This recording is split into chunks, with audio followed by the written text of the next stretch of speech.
All right, it's 4 o'clock. Please rise for the invocation given by Commissioner Condon. Bow with me, if you will. Gracious Heavenly Father, we just thank you for this day, a day that we've never experienced before, and we just thank you. We thank you for the blessings that you've bestowed upon us here in Clay County and in the United States of America, the freedoms that we enjoy that so many others around the world don't. Father, I pray for the people of Iran, the people of Venezuela, and other conflicts around the world that the people would be safe and that they would turn to you and that their governments would look to you for guidance, as we do here in the United States. Father, I thank you for our law enforcement, our first responders, our military, that they protect the freedoms so that we can have this meeting, the meeting of the business of the county in the eyes of the public, that we can enjoy the freedoms for those to come and speak when they have something to say, and that we would make wise decisions for the residents and citizens here in Clay County. Father, I just lift up any around the dais and also here in our county staff that are suffering, that have had tragedies in their life or strife or are struggling with illness. I pray for healing for those who are sick or wounded and injured, and some that I have spoken with that are due to have surgery. I just pray, Lord, that you would bless them and heal their bodies. And finally, Lord, I just thank you for these county commissioners and our county staff, that they all have the best interest of you and the citizens at the forefront of the decisions that they make, and that we come here to do business in an orderly manner. And I pray that our words and our thoughts would be pleasing unto you. I pray these things in the mighty name of Jesus. Amen. Amen. All right, our veteran-led pledge today will be from Sergeant First Class Tammy Padilla. Padilla served honorably for 20 years in the United States Army and retired in 2007. She joined the military to travel and see the world, and throughout her service developed a deep appreciation for the value of people and teamwork. Her assignments included service at U.S. Army Criminal Investigation Command in Falls Church, Virginia, the Office of Military Support and Headquarters Joint Special Operations Command at Fort Bragg, North Carolina, the White House Communications Agency, the Office of the Chief of Staff, and the Office of the Secretary of Defense in Washington, D.C. A highly decorated veteran, Padilla earned multiple meritorious achievement and service commendation medals, along with the Military Outstanding Volunteer Service Medal, the Global War on Terrorism Service Medal, and the Presidential Service Badge, among others. Her most memorable assignment was with the White House Communications Agency, supporting President Clinton's communications in the Oval Office and during international travel, an honor that deepened her appreciation for leadership, service, and representing the nation at the highest level. Now an Orange Park resident, Padilla continues her commitment to service as the director of life groups at Love Alive Church and as a member of American Legion Post number 373. We thank you for your service to our nation and for your continued commitment to our community. Please lead us in the pledge, and then you can have a few words. I pledge allegiance to the flag of the United States of America and to the republics for which it stands, one nation, under God, indivisible, with liberties and justice for all. So I'd like to say thank you very much for this opportunity to lead everyone in the pledge, those that are here and those that are online. I've learned today, thinking about this, when you're in the military, you're serving, but just because you take off the uniform, it doesn't mean that your service ends there. So this is a great opportunity for me to serve. As you stated, I'm the director of Love Alive Church's life groups, and that responsibility is about bringing together communities. People do better when they're seen. They do better when they know that they're being heard.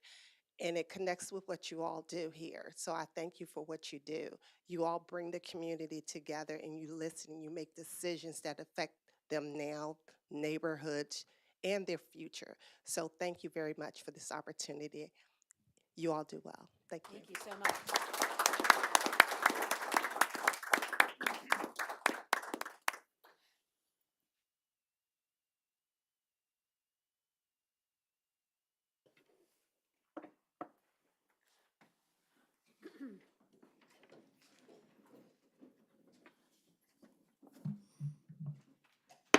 like to call to order the Board of County Commissioners meeting, January 13th, 2026. I have all of my fellow commissioners here, and we will move on to pet adoptions. Okay, our first cat today is Cedric, a male, domestic short hair, 4 years old and weighs 12.3 pounds. Cedric is a large, handsome boy who firmly believes that living in a kennel is beneath him.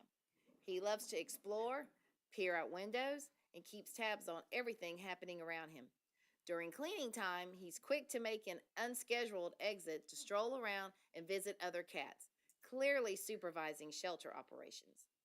Cedric would do best in a home that offers space and views, such as an indoor-outdoor setup, a secure lanai, or a Florida room. If you're looking for a confident, curious cat with plenty of personality, Cedric is ready to upgrade his living situation. Next, we have Chandler, a neutered male, mixed breed, 62 pounds and 3 years old. He's heartworm negative. Hi, I'm Chandler. I'm the new guy here, still figuring out how shelter life works. I'm learning the routine, finding my groove, and honestly, I think I'm doing pretty great so far.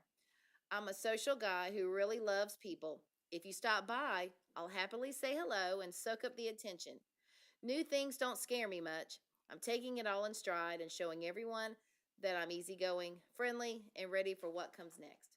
What I really want is a home where I can keep learning, relax, and be someone's loyal sidekick. If you're looking for a good-natured dog who's already off to a great start, I might just be your guy. Our first cat is Spork, a spayed female, domestic short hair, 1 year old, weighs 8.3 pounds. Hi, I'm Spork. Yes, that Spork. Half spoon, half fork. All personality. All of my friends have been adopted, which is great for them, truly. But let's be honest, none of them had a name like mine. I am clearly the cutest one left. I'm a very social girl who loves conversation. I will greet you, narrate your day, offer opinions, and check in frequently just to make sure you're still paying attention. Silence is suspicious and should be addressed immediately. If you're looking for a friendly, chatty companion with a top-tier name and main character energy, I am ready to go home. Lastly, we have Banana Man Jack, a neutered male, mixed breed, 2 years old, and weighs 58.2 pounds and is heartworm negative. Hi there, I'm Banana Man Jack, and with my favorite Stuffy and Paw, I'm a one-happy, high-energy goofball. I spend my days tossing it in the air, catching it like a pro, and making every moment a game. Walks, playtime, and toys keep my tail wagging and my brain buzzing, because a busy pup is a happy pup. I absolutely love hanging out with my people and showing off my silly, playful side. Other dogs? Well, I can be a lot of fun, but I need a friend who can handle my big man energy. Looking for laughs, nonstop fun, and a buddy who turns every day into playtime? That's me, Banana Man Jack, Stuffy included. And if you're ready to meet your new best friend, our adoptable animals are waiting to add some extra love and fun to your life. From wagging tails to purring kitties, we've got the perfect companion just for you. If you want to see who's available, you can head over to our website and meet our adorable crew looking for forever homes. And if you have questions, you can drop us a line at clayadoptions@claycountygov.com and let's chat. Don't wait. Your new best friend is just a click away. And pictured there are puppies like Mistletoes, which is currently in a foster home, are always in need of foster homes where they can grow, receive socialization, and get the care they need until they are ready for adoption. Could you provide a loving temporary home for one of our foster animals? If so, please contact us at clayfosters@claycountygov.com. And if you're interested in helping our furry friends, but you can't bring one home, please take a look at our Amazon wish list. We are always in need of items for our shelter animals. Just go to amazon.com. And that completes our pet adoptions. Very good, thank you. All right, if my fellow commissioners can meet me up front, we're going to have a special staff recognition.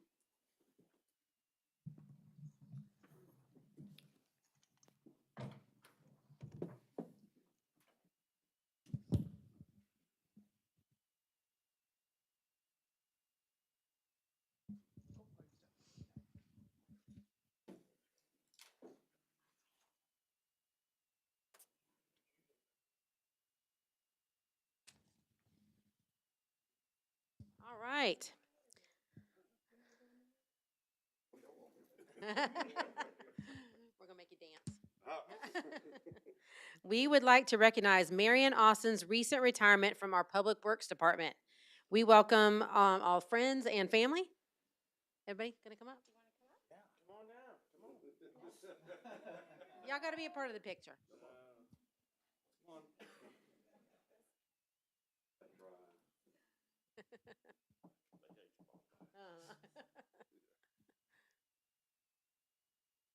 All right. And you can introduce them in a little bit. All right, thank y'all for coming down. All right, we also have our Public Works Director, Eric Pope, and Aubrey Scott here from our HR department to help us with this. So Marion began his career in 2013 as a laborer and advanced through multiple roles, including equipment operator, general foreman over the grad all crew, and finished his career as the assistant road superintendent for the Masters Pit, Middleburg area. Throughout his 12-year career with Clay County, Marion was known as a hardworking, fair, and dependable leader who could always be counted on, especially in emergencies, to get the job done right and on time. A true people person, he earned the respect and appreciation of both coworkers and the community and was always willing to lend a helping hand. As Marion looks forward to new opportunities and spending more time outdoors with his grandchildren, he will be greatly missed. We thank him for his years of dedicated service and wish him a happy and well-deserved retirement. All right. All right, hold on one second. We're not done yet. All right, we're going to have Eric Pope. All right, I'd just like to say a couple things about Marion. One, when we were just coming in here, he's like, "Man, this is the first time I've been in this room," and which is interesting to say, right? So, just a quick recap of exactly what Commissioner Burke just said is that Marion's the kind of person that works behind the scenes, right? So the last 12 years, he could have been anywhere in the world doing anything. He was here serving the county, right? Particularly as assistant road superintendent, which is not an easy job over Masters Pit in Middleburg area. So anyone that lives in the Middleburg area, you can pretty much thank Marion and his team of everything that they've done to keep the roads safe and all the infrastructure working properly. I know that it absolutely is a people person, and I would say that he's loved absolutely by his team and by the community alike. There's many times that we've received feedback from the citizens, which isn't too often, but every once in a while it is, and definitely praising Marion and his team for everything they have done. I know that hardworking, fair, and dependable leader is the type of how he definitely would how I would characterize Marion. We thank him for his service. We're definitely looking forward to welcoming him to his retirement. I know he's looking forward to spending times with him, but I definitely know that you're going to be missed by our department very well.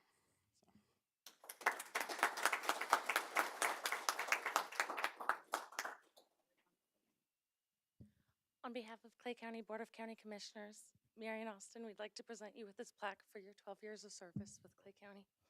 Thank you, sir.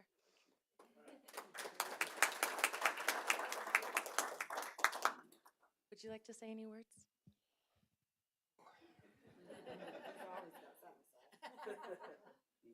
If everybody would leave but just one person, I could talk. No, thank you, everybody. I appreciate it, and I enjoy working for the county. It's a place I live and a place I like to see, kept up and things done like they're supposed to be done. And I had a good team here, Eric and Jeff and all the others that worked with me. They've been an influence to me, and I thank each one of them. And I'll tell you, the guys that work for me made my job a lot easier because they're good, hard-working guys. And when I give them something to do, they know I'm gonna go by and check it. So that's gonna be done, and it's gonna be done right. And they're great. They're a great team. But I like to thank everybody, here at Clay County for what they've done today and all through the years for people that's retiring. And thank you so much. God bless you.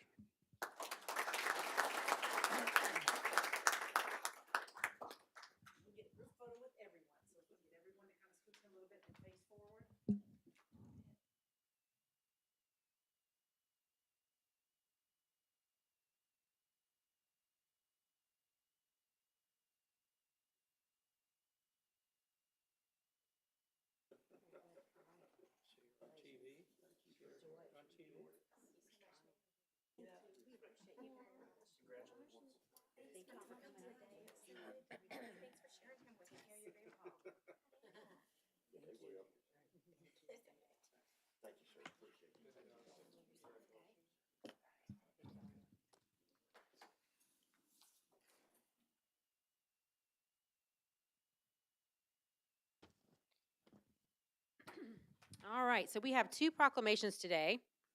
The first one is National Certified Registered Nurse Anesthetist Week. January 18th through 24th, 2026 is recognized as National Certified Registered Nurse Anesthetist Week. We have a representative here today with the Florida Association of Nurse Anesthesiology, ah, representing over 5,400 CRNAs across the state. Will you please join us up front for the recognition? And after we read the proclamation, we would welcome some brief remarks. And Commissioner Compare is going to read. The proclamation reads, whereas certified registered nurse anesthetists, thank you, are advanced practice registered nurses who have provided anesthesia care to patients in the United States for more than 150 years and are among the nation's most trusted medical professionals. And whereas CRNAs practice in all settings where anesthesia is provided, including hospital operating rooms and obstetrical units, critical access hospitals, ambulatory surgical centers, and the offices of dentists, podiatrists, pain management specialists, and others. And whereas CRNAs are the primary anesthesia providers in rural communities and continue to be the primary providers of anesthesia care in United States military personnel, and whereas CRNAs are qualified to make independent judgments in all aspects of anesthesia care based on their education, training, and licensure, and their critical care nursing experience, further equips them to meet the complex healthcare needs of some of our sickest patients. And whereas CRNAs are trusted anesthesia experts who safely and compassionately deliver specialized, cost-effective care to all patients, from newborns to seniors, for every type of procedure in all types of facilities, now therefore be it resolved that the Board of County Commissioners, Clay County, Florida, does hereby proclaim January 18th through 24th, 2026 as Certified Registered Nurse Anesthetists Week in Clay County. And in doing so, we honor the nearly 59,000 dedicated professional CRNAs and the vital medical services they provide to patients throughout the United States and the armed forces at home and abroad, and right here in Clay County. Duly adopted by the Board of County Commissioners, Clay County, Florida, this 13th day of January, 2026. Do I have a motion? All in favor? Aye. Carries forward unanimously.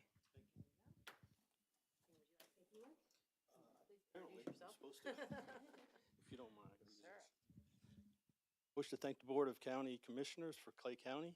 My name is Dr. Nicholas Kalinich. I'm a certified registered nurse anesthesiologist for approximately 30 years. I'm also a retired Navy veteran of 23 years where I served honorably. I'm honored to be here to accept this award in recognition on behalf of the thousands of Florida nurse anesthetists. We remain steadfast in our commitment to provide highest quality of care, safe, accessible, and cost-effective to our community. Thank you very much.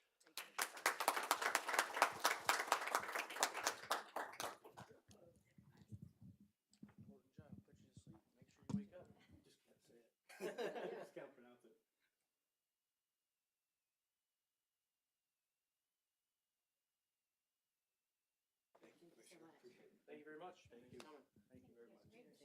Thank you. You did a great job. It's easier said than done, isn't it? Thanks. Thank you. All right, next we have a proclamation today honoring the life and legacy of Dr. Martin Luther King Jr. We also want to recognize the city of Green Cove Springs for its annual celebration honoring Dr. King's lifelong commitment to equality and justice. Former Green Cove Springs Mayor and Palmetto CDC Chair Connie Butler is here to accept, and it's going to come on up, this will also be read at the MLK Junior Day ceremony on January 19th, 2026, and we hope everyone can join us there. Come on up. see you, Connie. All right, and Commissioner Condon is going to read the proclamation. Whereas Reverend Dr. Martin Luther King Jr. dedicated his life to advancing equality, justice, and civil rights for all Americans, and his leadership was instrumental in the passage of the Civil Rights Act of 1964 and the Voting Rights Act of 1965.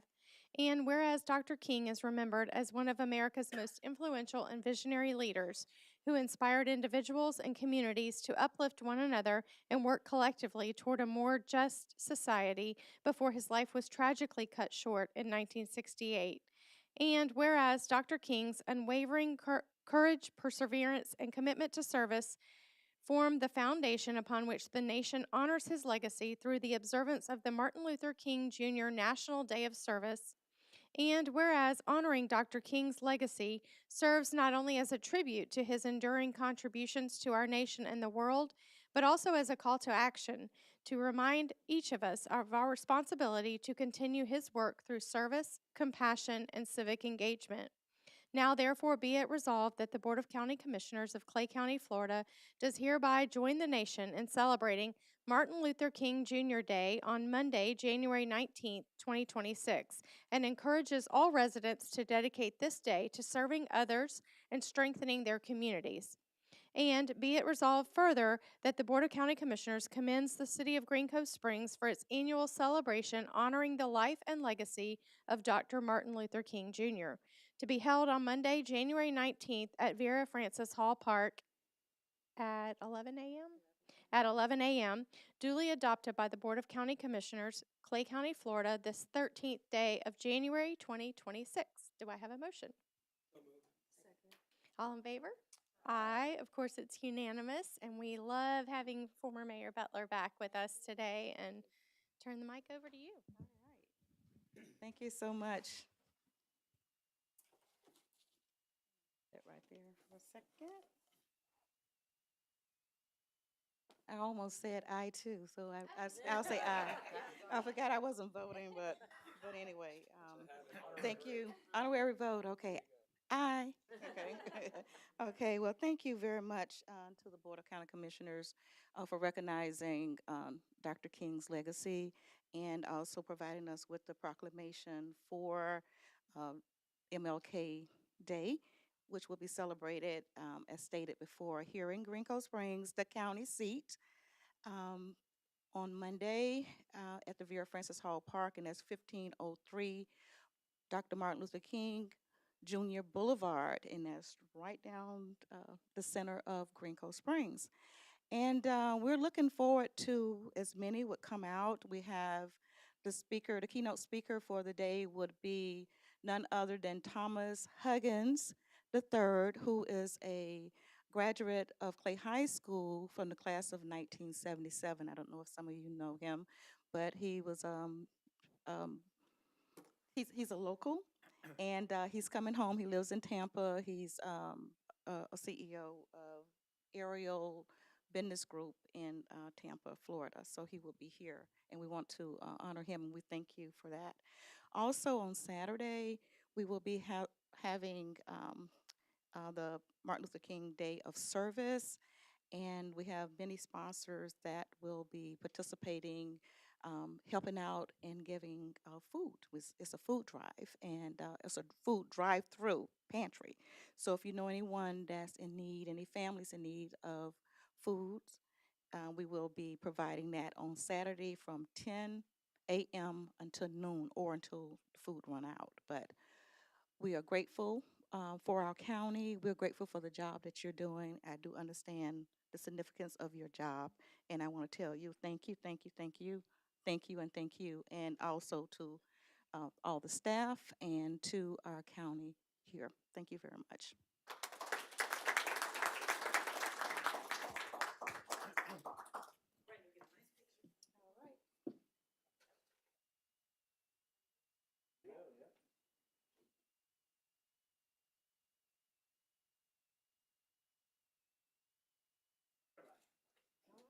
Thank you. Okay, that was pretty good. I'll see you then on the new, right? Okay. Hope the weather. That's right. Who's responsible? Warm up a little bit. All right. Thank you so much.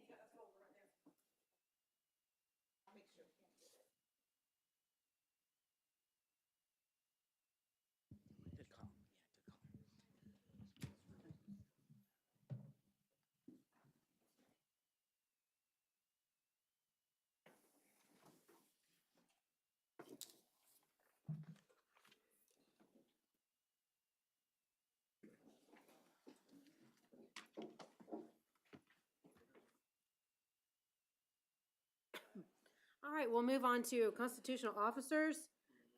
Do we have any that would like to speak or have anything to, anybody over at the sheriff's office? Rick? No? Okay. I don't think we have anyone else. So we will move on to approval of minutes.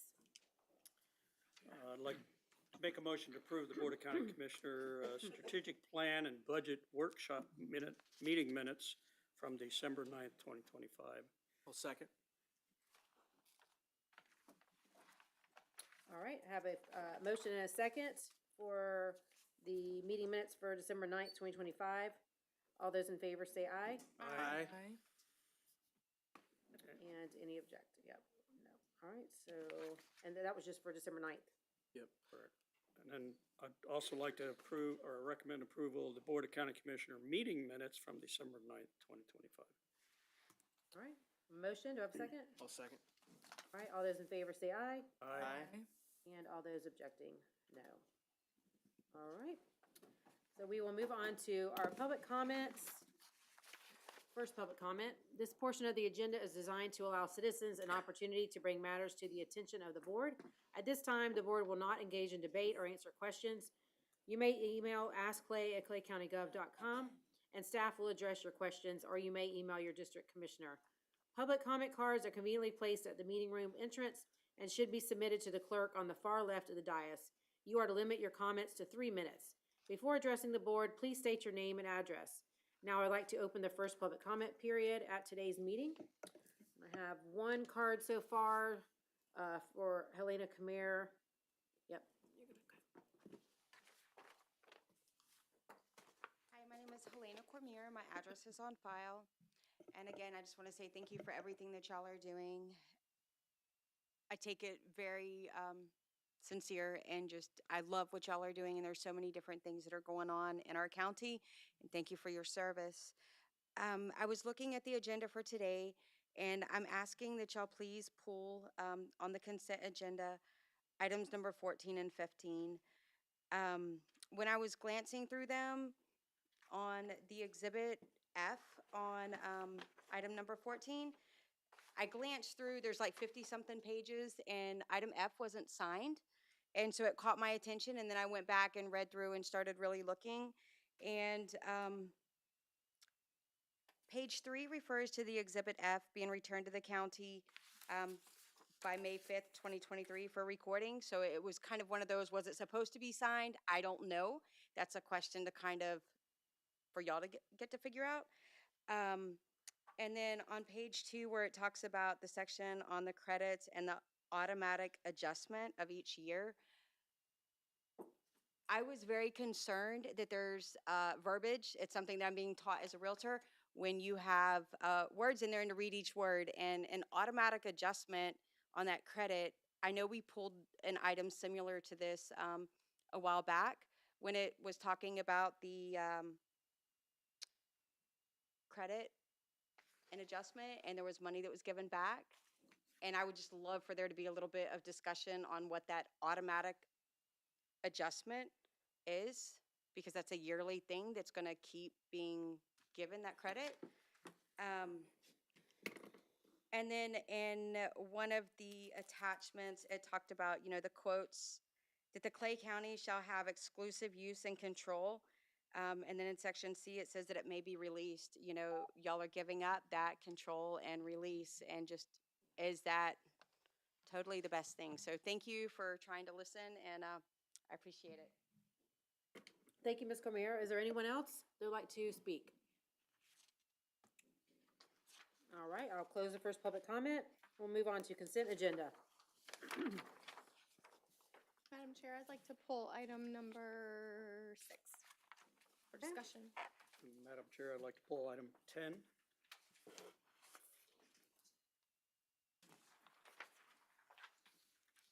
Anyone else? Yeah, for the sake of the public, I think we should, at least Courtney, be able to address 14 and 15. All right, so we'll go ahead and pull those and discuss. Anyone else? All right, I'll take a motion to approve all items except for number 6, number 10, number 14, number 15. Move approval. Second motion. All right, a motion and a second. All those in favor say aye, Aye. and all those objected, no. All right, we'll go to number 6. So I don't really have questions about this one. I just wanted to go on the record of saying that I have concerns. I'm very glad that, you know, we had 2 bidders, very vast difference in pricing.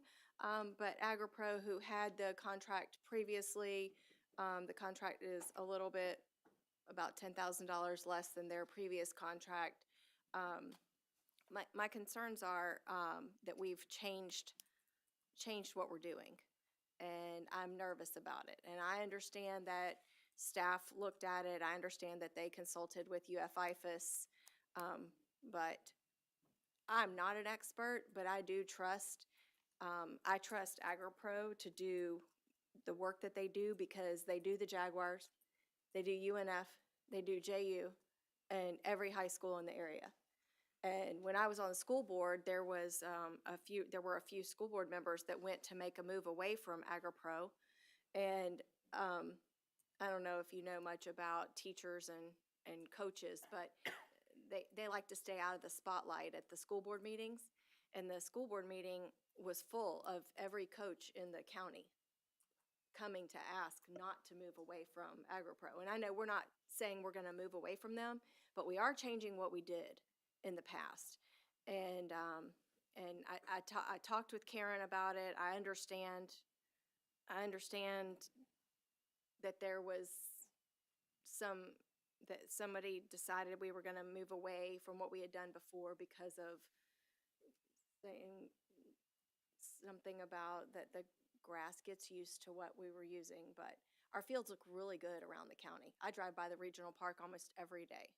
It looks great. Justin and Teddy are selling the heck out of that thing, and I'm thrilled every time I drive by and I see cars out there and our own residents out there enjoying it. And I just am really nervous that this could be detrimental to our, and that regional park could be a solution to some of our money needs. If we have to cut $20 to $80 million in ad valorem taxes, then we have to figure out something different for revenues to meet county services.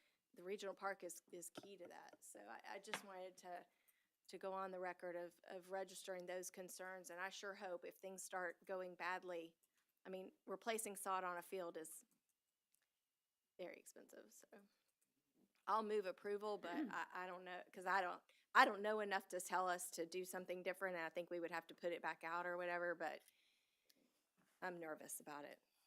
I'll second your motion. And then, Madam Chair, if I may, no, Commissioner Condon, you're totally in the right to be trepidatious with this. The biggest thing is the county decided, along with the state legislature, to make a very large investment in the regional park, and that's an asset that we have to continue to protect. This is my wheelhouse. This is what I do professionally in my full-time job, maintaining athletic fields and working with vendors to do so. The reason this bid, in my opinion, was so separated is that ProCare Lawn is a residential company. They don't really do athletic fields, so they were way off, which is a good thing that we have a specialized company doing this specialized service. But protecting our assets, the fields that we do have, are important. And really the key here is safety too, making sure that our kids, our adults, visitors that come to Clay County have surfaces that are structurally sound, that can withstand the weather conditions, and make sure that, like you said, if you burn up a field and it becomes unplayable, you have to re-turf the entire thing. That's 3 times the amount of the bid, right? So it's really important that we stay on top of it, and I trust that Howard's going to continue to monitor the adjustment as we go. Very good. All right, so I have a motion and a second for number 6. All those in favor say aye. Aye. Any object? All right, we'll move on to number 10. Yeah, Madam Chair, I'm bringing this up simply because we've been looking at the safety of the County Road 217 bridge for a long time. And this is a grant from FDOT to replace that bridge in the amount of $2.5 million. But I don't think that's going to cover the cost of the whole bridge. So I'd like to know how much is the whole bridge gonna cost?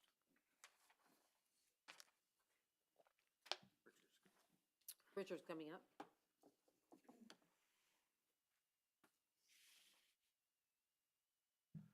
Good afternoon, Richard Smith, County Engineer. The original, some very thumbnail estimates we had from Jim Knight of District 2 Urban Planner in Jacksonville was in the $5 to $5.5 million range, including permitting, design, everything. That's basically, it's a bridge replacement. We're replacing an existing 25-foot wide 2-lane bridge with a 40-foot wide 2-lane bridge with shoulders and bike lanes. So the answer is about 5.5. We were about 2.5 to 3 million short.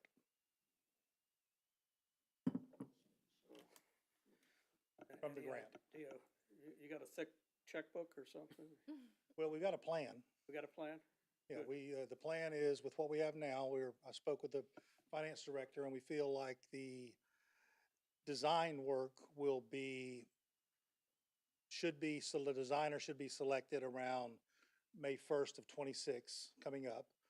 That fee is gonna be in the 600,000 range. We feel like somewhere around 10% of the cost, so 500 to 600,000. And with that permitting and drawing and estimate of engineers' estimates and everything should take around 8 to 12 months.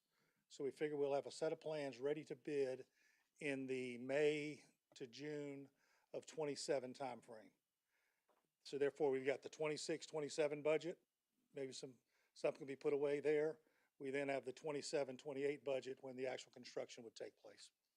So that, I leave it then to the finance department to find out where it comes from, but we have a timetable laid out. All right. And that's the point I want the public to know, that it's gonna cost more than 2.5 million, and we're just gonna have to look for monies other places to. To give an example though, the 4-lane bridge, which is about 60 feet wide, 60 to 65 feet wide, and 4 times as long as this bridge, was about a $6 million bridge. That's on 220 and County Road 220. So I think we're being a little bit conservative with the $5 million estimate, but we're hoping to get started and take advantage of some of the competitiveness out there in the construction market now. So, Thank you. All right, very good. So I'll take a motion. I'll move approval of item number 10. Second. All right, I have a motion and a second. All those in favor say aye. Aye. Any object? No. All right, and then we'll move on to number 14 and 15. Courtney, could you help us out with those? Sure. So both items 14 and 15 are in connection with the Cathedral Oak Parkway, and they deal with the release of exclusive easement rights that the county have, which are for easements that are outside the right-of-way, and they are actually drainage easements. And it has become obvious that it's created a title issue for the developments along the Cathedral Oak Parkway because they can no longer cross them because we have exclusive easements. In addition to that, there was an idea to be able to actually share the easements with Clay Electric, or some of them, so that they can put their utility lines within that easement and actually have a co-common use.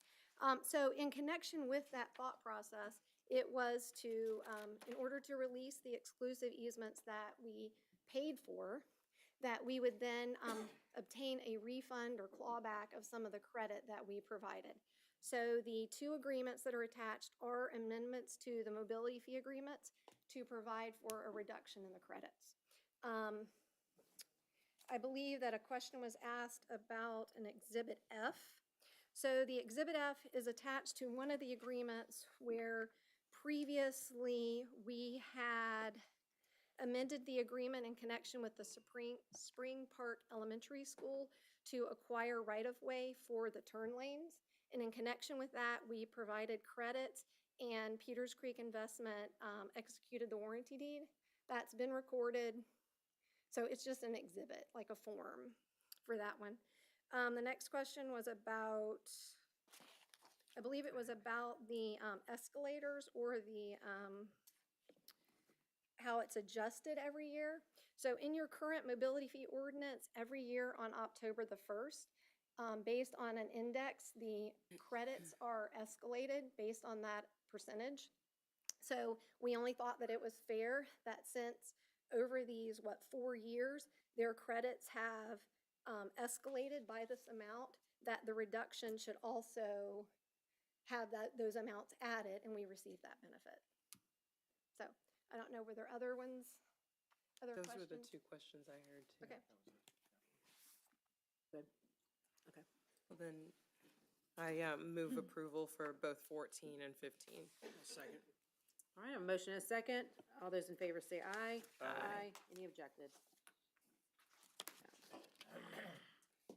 All right, we will move on to discussion updates, progress report on the bonded transportation program and other capital projects with the capital projects team.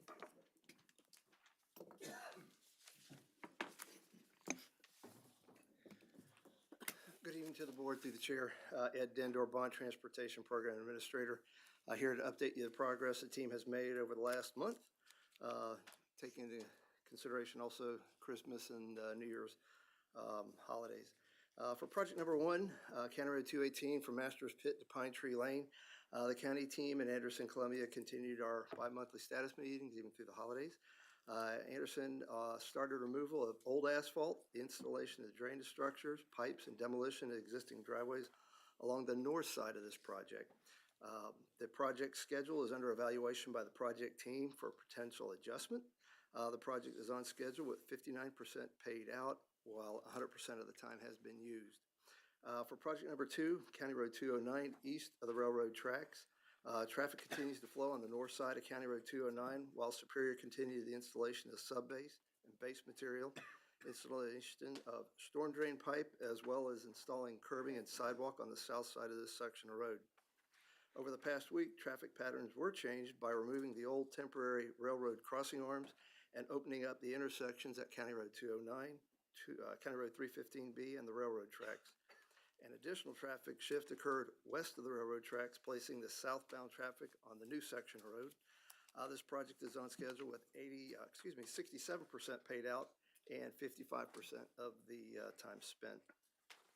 And for project 3B, which is Sand Ridge Road and County Road 209 with the swoosh and the roundabout, the county, GI, and Kiewit held our bi-monthly status meetings. Kiewit continued the installation of the stormwater structures, pipes, sub-base, and base material through the corridor. Sub-base and base material and curbing were also placed in the roundabout area, and the sidewalk continued to be developed along the east side of Russell Road.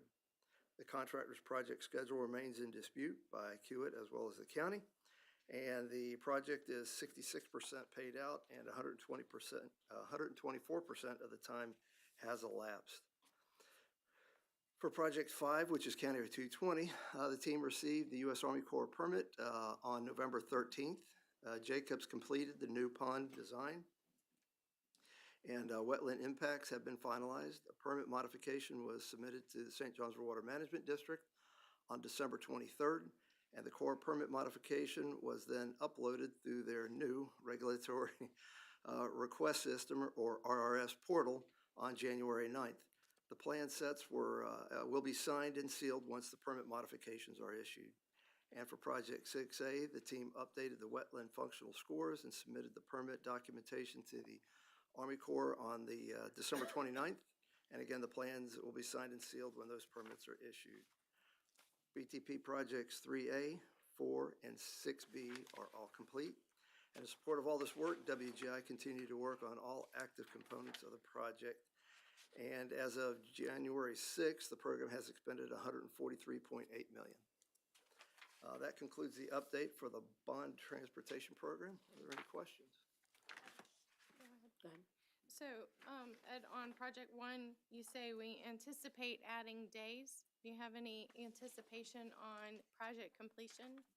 We're still in negotiations with Anderson, Columbia on that. They are owed some days, and we're making some of that negotiation as best we can non-compensatory, which means we would give days instead of dollars. And again, but that's still under negotiations. You think days, weeks, months? We're still aiming for the latter part of the summer to be finished, if you would. So it's not years, but it would be a matter of weeks to months. How did we miss so badly? It wasn't really a miss. As the project continued, as you could imagine when you're dealing in a corridor like 218 where you have businesses on both sides, there's a lot of underground unforeseens where water and sewer lines are supposed to be or not, as well as a gas line. And then taking those into consideration, as well as rain days, storm days. You may have 1 or 2 days of 3 or 4 inches of rain. It maybe take you 3 or 4 days to recover, getting the mud out of the way, and then going back to where you were at 5 days earlier. And each one of those are looked at independently, depending on where it's at in the corridor. We're suffering. We're pushing. All right. Thank you. Yes, And ma'am.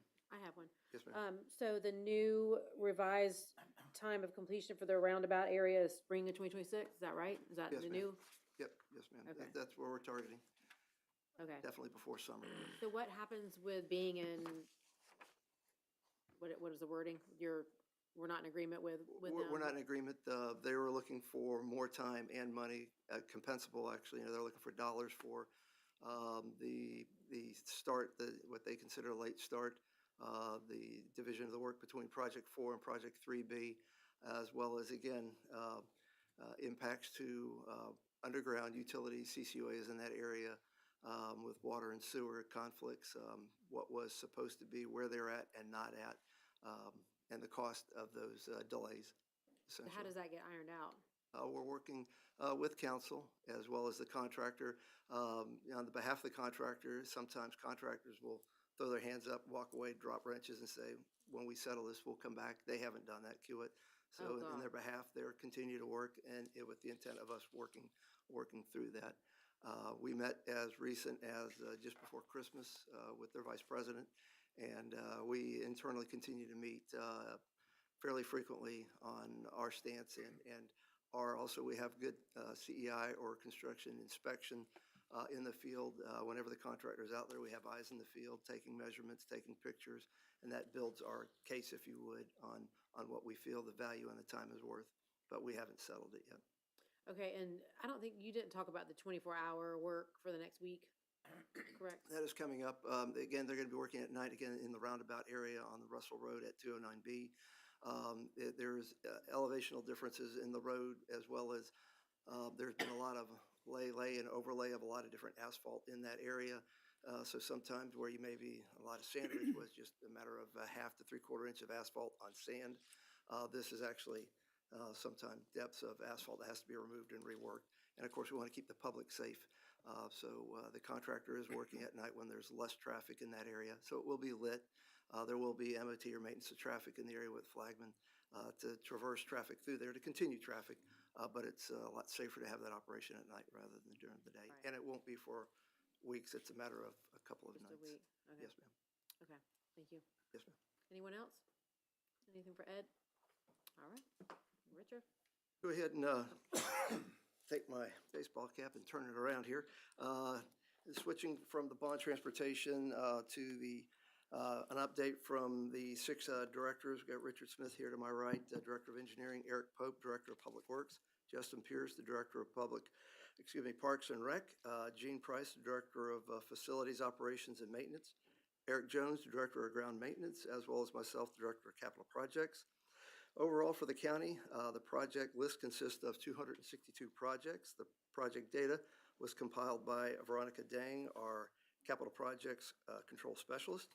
And in general, out of that 262, 59 of those projects are direct purchases, while 46 are furnish and install components. And there's really 157 what we truly consider projects that we conceptualize, design, permit, and finally construct project. The total value for all 262 right now is $208,456,646. This fiscal year, the Capital Projects Department is managing 81 of those projects across 13 different departments and accounts for roughly $95 million of that total budget. For the overall status of the public safety bond, so far to date, the county has spent $13.9 million, or roughly 21% of the $65 million. And now I'll go ahead and highlight a few of the design and construction projects while Richard will follow up with an update on the horizontal grid or bridge projects. Up first is the new animal service shelter and care facility. The project consists of a 32,000 square foot single-story facility. The project is located at 2511 County Road 220. Currently, a contractor is installing the roof and the overhead electric as well as the ductwork. The project is currently 67% complete with a forecast finish later this fall. Next up, Fire Station 21 and 22. They're running about the same pace. Both of these projects consist of designing and building 2 new 5-bay fire stations. Station 22 is located at at the corner of County Road 220 and Arena Road, while Station 1 is located at the corner of Brandon Mill Boulevard and Old Jennings Road. The project consists of, the projects are steadily progressing and is currently on schedule to complete later this fall. The contractors are wrapping up the installation of the interior block walls and stormwater systems. Within the next 2 weeks, they will begin installing exterior block wall, finishing up the tie beam installation, and will begin framing the roof. While at Fire Station 24, which is located at County Road 226 and Sweat Road, the design is 100% complete. Our environmental contractor relocated 18 tortoises with the potential of capturing or harvesting, relocating, 2 more this week. The site clearing contractor installed the silt fence and is wrapping up the site clearing, which is important that it took care of this time of year while there were no tricolored bats in that area, if you remember. Request for bid will be issued within the next few weeks for forecasted board approval to move on with that project in the March-April timeframe for construction to immediately follow. Forecast completion, as long as everything continues to pan out, for Fire Station 24 is spring of next year. And our team continues to develop design and bid options with concepts right away, as well as requirements for the fire stations 5, 13, 15, 16, and 21. Next, the fire training facility, or burn building, if you would, some people affectionately call it, is currently under civil redesign to locate the facility on county-owned property at the outdoor adventure park instead of at the unsecured Camp Landing property. The construction start is forecast for summer this year and should finish by winter of this year. The new radio tower, or the tower equipment, is on site at the Sleepy Hollow property. While the tower foundations appear to have been placed, currently we're waiting on the St. John's Water Management permit. The original forecast completion was early this summer, and this may push out a little bit until we get the actual permitting. And the forecast completion would be probably latter part of this summer. Next up, the 4th floor design and construction of the courthouse renovations. This project consists of building out and renovating approximately 17,000 square feet of the old Clay County Courthouse located here in Green Cove Springs. The scope also includes security enhancements to the entry and exit points.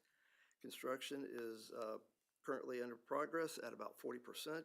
And anticipated completion later this fall. And then there is the Omega Park CCUA connection. The project will convert the existing septic tank, septic fields, well water systems for both CCUA, sewer, and water services at the County Road 218. Construction contract was awarded to Advantage Contracting Group on December 9th. And last, for the vertical project, Fire Station 18, the front parking lot.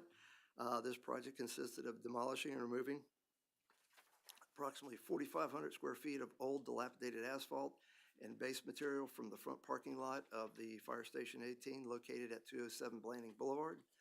Once the old asphalt and base material was removed, it was replaced with 6 inches of heavy-duty 4,000 PSI concrete, and the parking lot was then restriped, and the installed some new signage. This was a much-needed project due to the large trucks entering and leaving the station, which caused the old asphalt to be damaged beyond repair. The project is now 100% complete. This completes the vertical construction, design and construction portion. Turn it over to Richard for the horizontal road and bridge projects. Thank you, Ed. We'll start out with the County Road 220 bridge replacement and 4-laning project out at Nightbox Road to Hollers Place. The projects are on schedule. Completion date is late this summer of '26. The new bridge deck is scheduled to be complete in the upcoming 2 weeks. Bridge railing installation and the bridge approach slabs will be the next phase. If you happen to go out there with permission, you can notice that the steel for the railings are already in place, and it's coming along. From Chief Rideout Road to the bridge, the new pavement has been placed for the additional 2 lanes, and the contractors, which are Reeves Construction and Kirby Development, are working together to coordinate the paving from 220, from Henley Road to the bridge approach on the west side. Rode the project this morning. It looks very good. It looks very different. It's coming along very well. The new commercial development on the northwest corner has cleared out the old Marathon station. It's looking like a different place, and it will be much different in about 6 months. By the way, this is the 51st week that we've been under construction. So regardless if DOT can rebuild Shands Bridge in 56 hours, we've done a pretty darn good job in 51 weeks. It's not been the end of anyone's life, but it's going along very well. And to build this size bridge in what's going to amount to about a year and 3 months, it's pretty impressive. So the Live Oak Lane Greenway Trail project is on schedule. The paving is completed north of the paving center for the road and the trail. The base material for the trail is complete now all the way up to the FWC checkpoint. We got some utilities at Clay Electric, and Comcast and AT&T are relocating. They should be done in the next few weeks. At that point, they'll finish up the paving, and we should have a new road out there that'll make a big difference in that neighborhood. It's still a 25-mile-per-hour speed limit during construction. The sheriff's office is out there patrolling diligently, so please follow the speed limit and keep our contractors and inspectors safe. Radar Road is a new alignment project that'll connect Town Center Boulevard with US 17 in the Fleming Island area. That's an important reliever to take some of the traffic north and southbound off of 17. It will be scheduled for a pre-construction meeting in the next on the week of January 22nd, 26th. So the Clay Electric has been out there and relocated the poles. There's a little bit more. I think one of the utilities, Comcast, has a few things to move, but we should hit the ground running on that. That's a 345-day project. So maybe for Christmas, we'll have a new road that folks can drive on and walk on, especially from the Fleming Island area over to 17. Long Bay at Old Jennings we've got a pre-con scheduled for that coming up in the next 2 weeks. We're just waiting on final contract execution from the purchasing department and the contractor. The new project that was started last week and had everybody in the northeastern part of the county excited was our Town Center Boulevard drainage pipe replacement. That was a pipe that was put in by Syntex, the original developer, in 1999. A lot of us have heard of the term hardy plank, hardy board. Their houses are built outside. Well, they decided to make pipe about 25 years ago. Wasn't a very good idea. Turned out not to be very successful. So it's failed.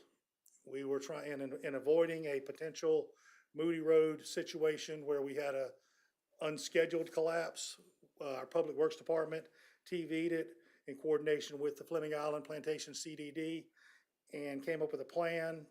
The engineering department, we're now executing that plan. Kirby Development is on site. They have closed the road. It will be closed. They have a 45-day time frame from January 6th to finish this.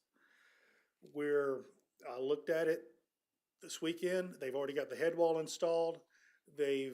On the lower end, they're working from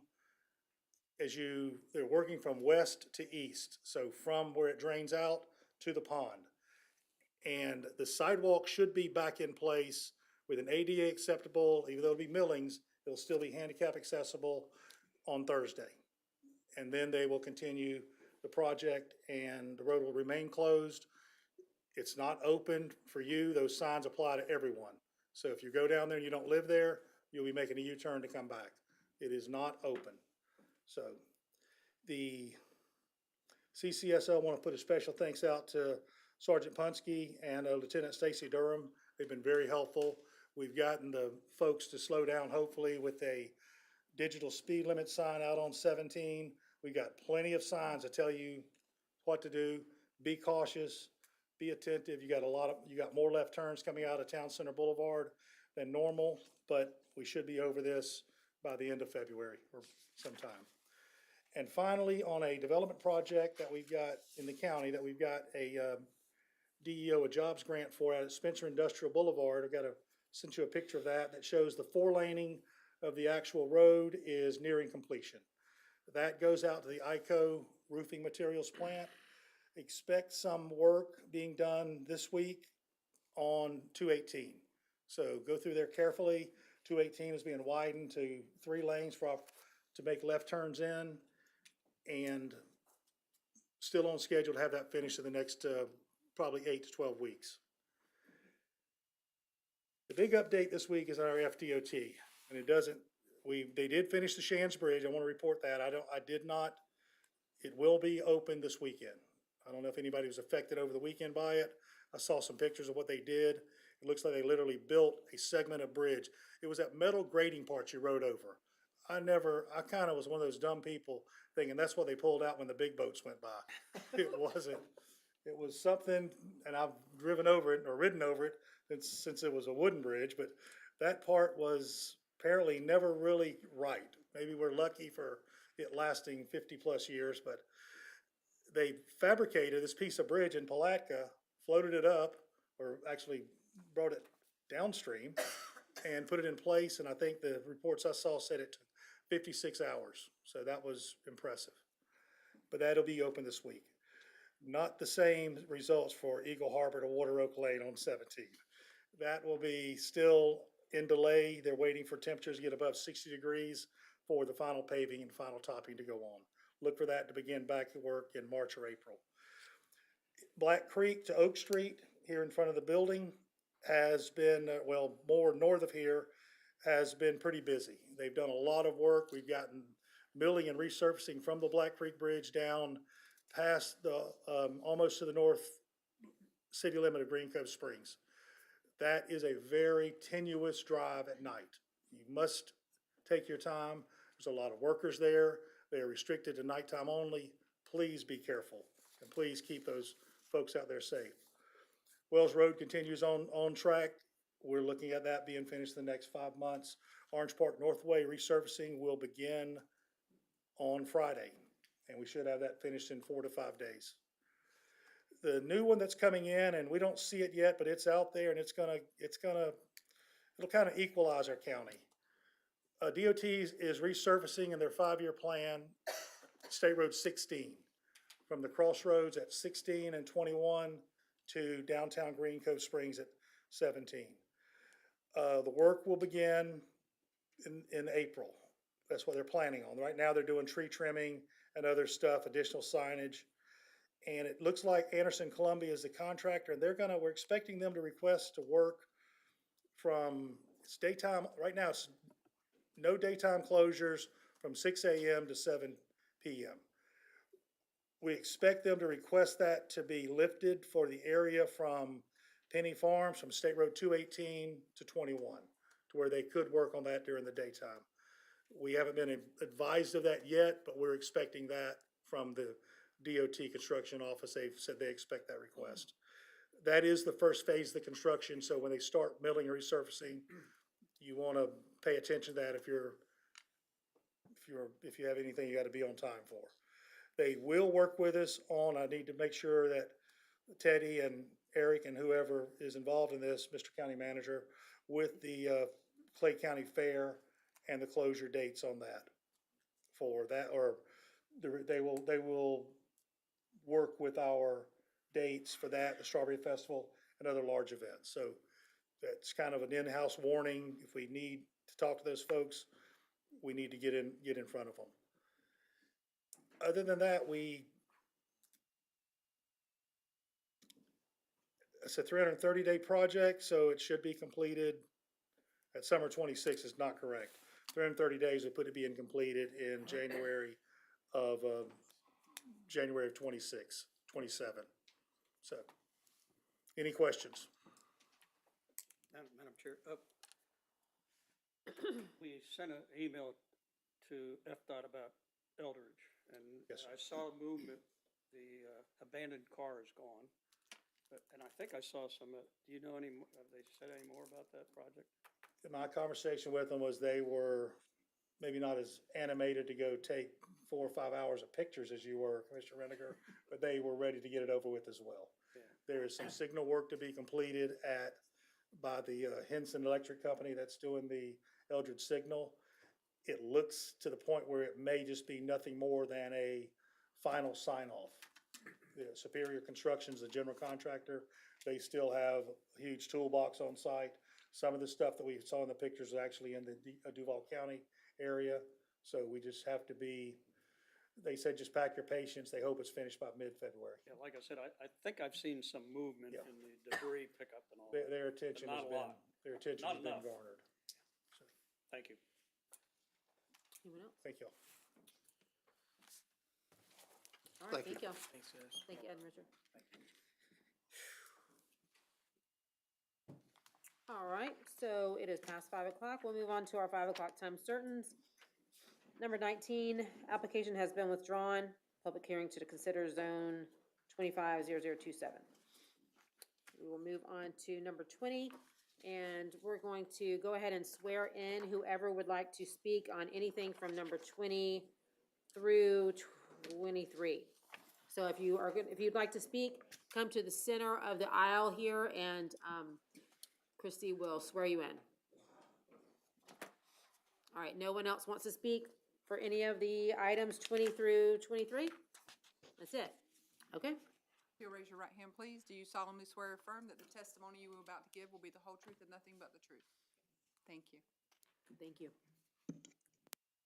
All right, so we are on final public hearing to consider zone 250033 in Commissioner Condon's district.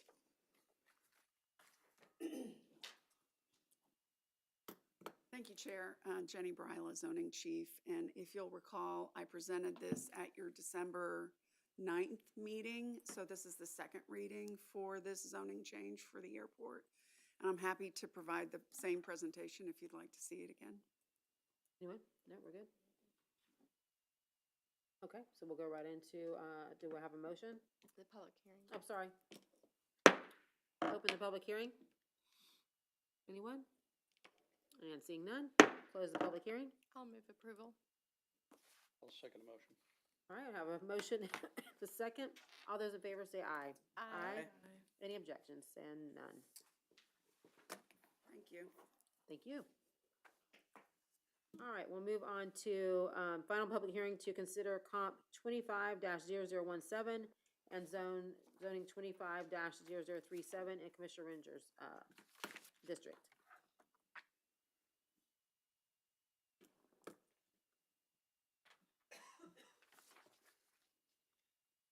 Thank you.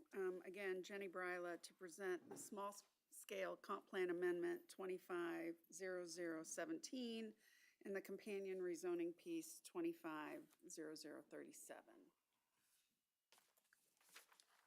So the subject property is located on the southeast of Blanding Boulevard and west of the intersection of Fillmore. And the request is for a 2-acre portion of the 9-acre complex that currently holds the hospice development. The hospice facility will not be changing. However, the undeveloped portion of the lot to the east is what is proposed for development. You will notice the area slated for development has split zoning and land use. This is because of the way that the county administratively applied commercial zoning along Blanding Boulevard, and the property currently has a land use of commercial and urban core 10. But as the applicant can't request a BB zoning, they're changing the whole thing to BA, which allows for daycare. So here you can see the site that's located on the east of the hospice facility and within the Blanding Boulevard corridor. So here, the future land use, which is on the left, currently exists where you can see the UC10 and the commercial land use towards Blanding Boulevard. So what the applicant is doing is changing the whole land use to commercial to accommodate their proposed daycare facility.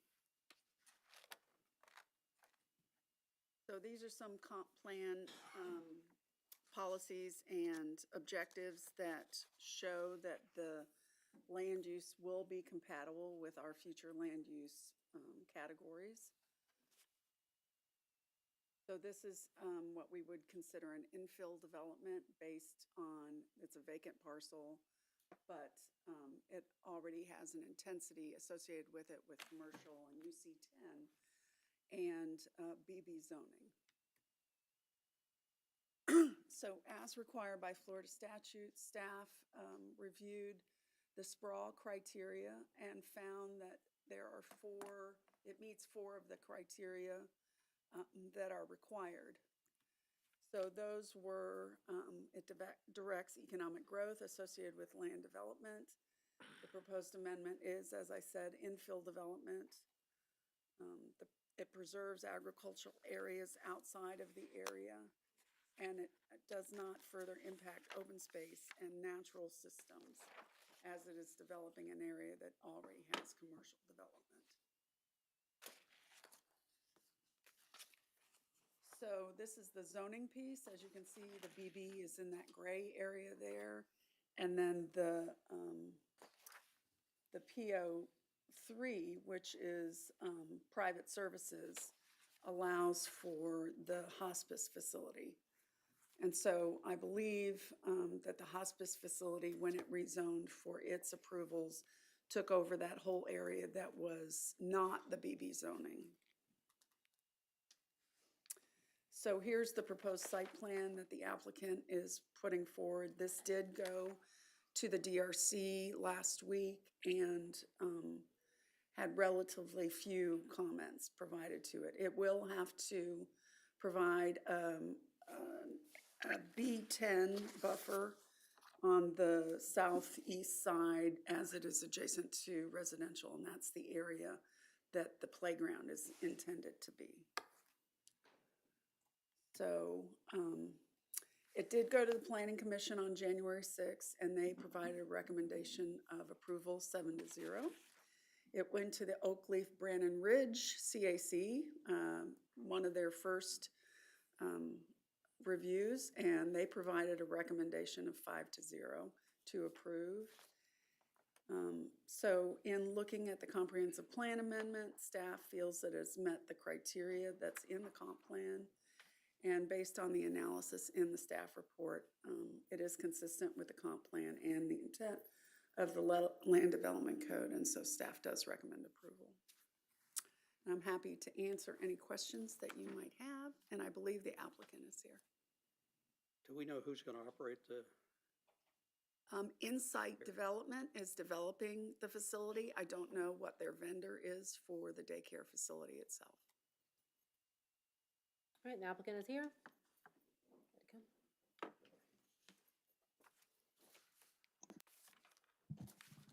Hi, good evening. Thank you for reviewing our applications. My name is Andrew Johnson. I'm a project manager with Insight Real Estate. We're under contract to purchase this property to develop the 10,000 square foot daycare facility. As Ms. Bryla summarized, and thank you very much, Ms. Bryla, the playground facility will be at the rear of the site, and then there's an existing stormwater management basin even further to the rear that was developed for the hospice facility through the St. Johns River Water Management District. Pull the microphone up a little bit. They said they can't hear you. I'm not sure it's turned on. Oh. Slide the switch there, Andrew. I did not turn it off, but inadvertently it might have gotten turned off. There we go. All right. Thank you. So the existing stormwater basin was built for the hospice facility through St. Johns River Water Management District. The intent was that it would be expanded for the future development use. We're currently coordinating with St. Johns River Water Management District to determine how much that basin needs to be expanded.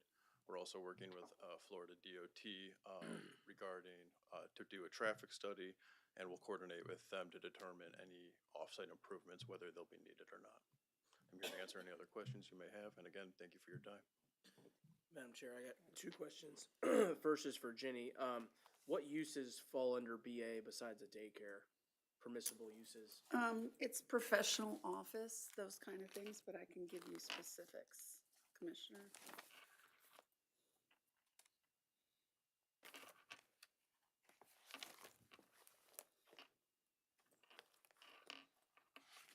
While she's looking that up real quick, just a question, is the site plan the entryway? I'd watched some of the planning commission meeting. Is the entryway going to be shared with the hospice facility, or is that based on the traffic study? You may have your own entrance into the daycare. Currently, we're not proposing any separate access onto Blanding Boulevard. We'll be utilizing the same access points to the hospice facility. In fact, there's a driveway access currently constructed off towards the vacant lot. We'll just be connecting at that location. Okay. And that would As you be can the, see in the site plan, sir. yeah, that would be the, I guess, easternmost entrance, not at the light where the main hospice one is, correct? That's correct. Yeah, Mhm. okay. So the uses, the district is to provide limited commercial facilities and of a convenience nature. So small retail shops, related day-to-day needs of the area, antique studios, those kind of things. And as you'll remember, there was a new townhome development just north of that on 12 Oaks. Yes, sir. That's all I had. All right. Anyone else? I don't have any questions. Thank you very much. Thank you. All right, I'll bring it back to the board. Have a public hearing. I'll open that up. Anyone? Close the public hearing.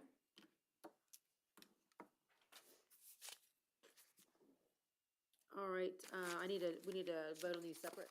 Okay, so I'll take a motion for A. I'll move approval of the, what is it, comp plan? 25 TAC 0017.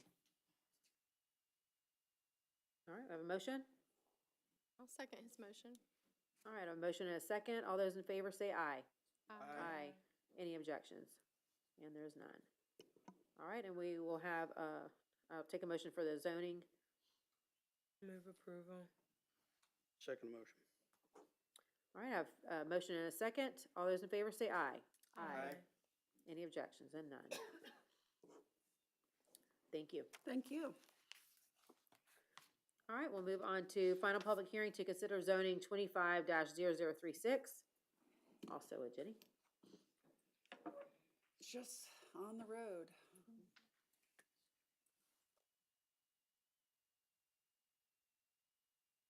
Thank you for your patience. So this is a staff-initiated application for an amendment to the Land Development Code to allow for a zero lot line product. Currently, the only district that would allow for an attached single-family product would be in RC or RD, based on density. However, the setback criteria for those two districts do not allow for such a product. You could do an attached single-family product in a PUD if you had 5 acres, and in Brannon Field and Lake Asbury, which have corresponding language and locational criteria associated with it. But this amendment will change the performance criteria in the RD zoning district and alter some definitions directly pertaining to these changes. So this is a countywide amendment. And one of the major things that we're doing with this amendment is not only allowing for zero lot line, we are also sunsetting the RC zoning district. So one of the changes to Article 3 we are proposing that we sunset the RC zoning district, as I shared. This district is intended to support 2 and 3 family units, and it comprises only 45 parcels within the county, of which 38 are already well established.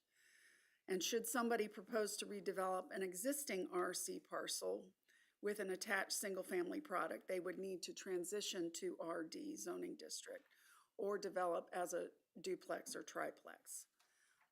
So this doesn't really take away any rights in the RC zoning district. It just won't allow us to rezone to an RC zoning district. So this is another one of the changes to Article 3, and this is in the RD zoning district. We are proposing to remove item E as it is no longer relevant. The county is still offering the density bonus in the urban core category. However, 100 acres would not be required, and the county is focusing on other mechanisms for infill development based on the 2045 comp plan update. So what we're proposing in the planning department is to move the code into a more legible and easier to read format, and that's these tables. So we're removing a lot of the verbiage that can be very confusing for the layperson to try and understand the code a little bit better. So as you can see, this would be, if you look down, single family attached, it provides for a 0 under space in between units or space between units. It's a 0 foot or a 10 foot for end units. And then we're removing the minimum living area because that's really regulated through the building code. So in addition to Article 3 changes, we're removing all of the verbiage that these two tables accomplished. And then the changes to Article 1 that directly pertain to this request. We're updating the definition of multifamily dwelling, as this revised definition replicates the Florida statutes. And we are deleting then antiquated definitions, as you can see there in C. Guest houses and servants' quarters shall not be considered a dwelling unit. It's no longer relevant. And then we're, excuse me, we're clarifying in the definition of lot that lots with open water frontage may choose to make the water side the front of the lot, which is already in other places within the code. So we're just clarifying, trying to put things in one logical place to keep people from having to flip through different sections of the code.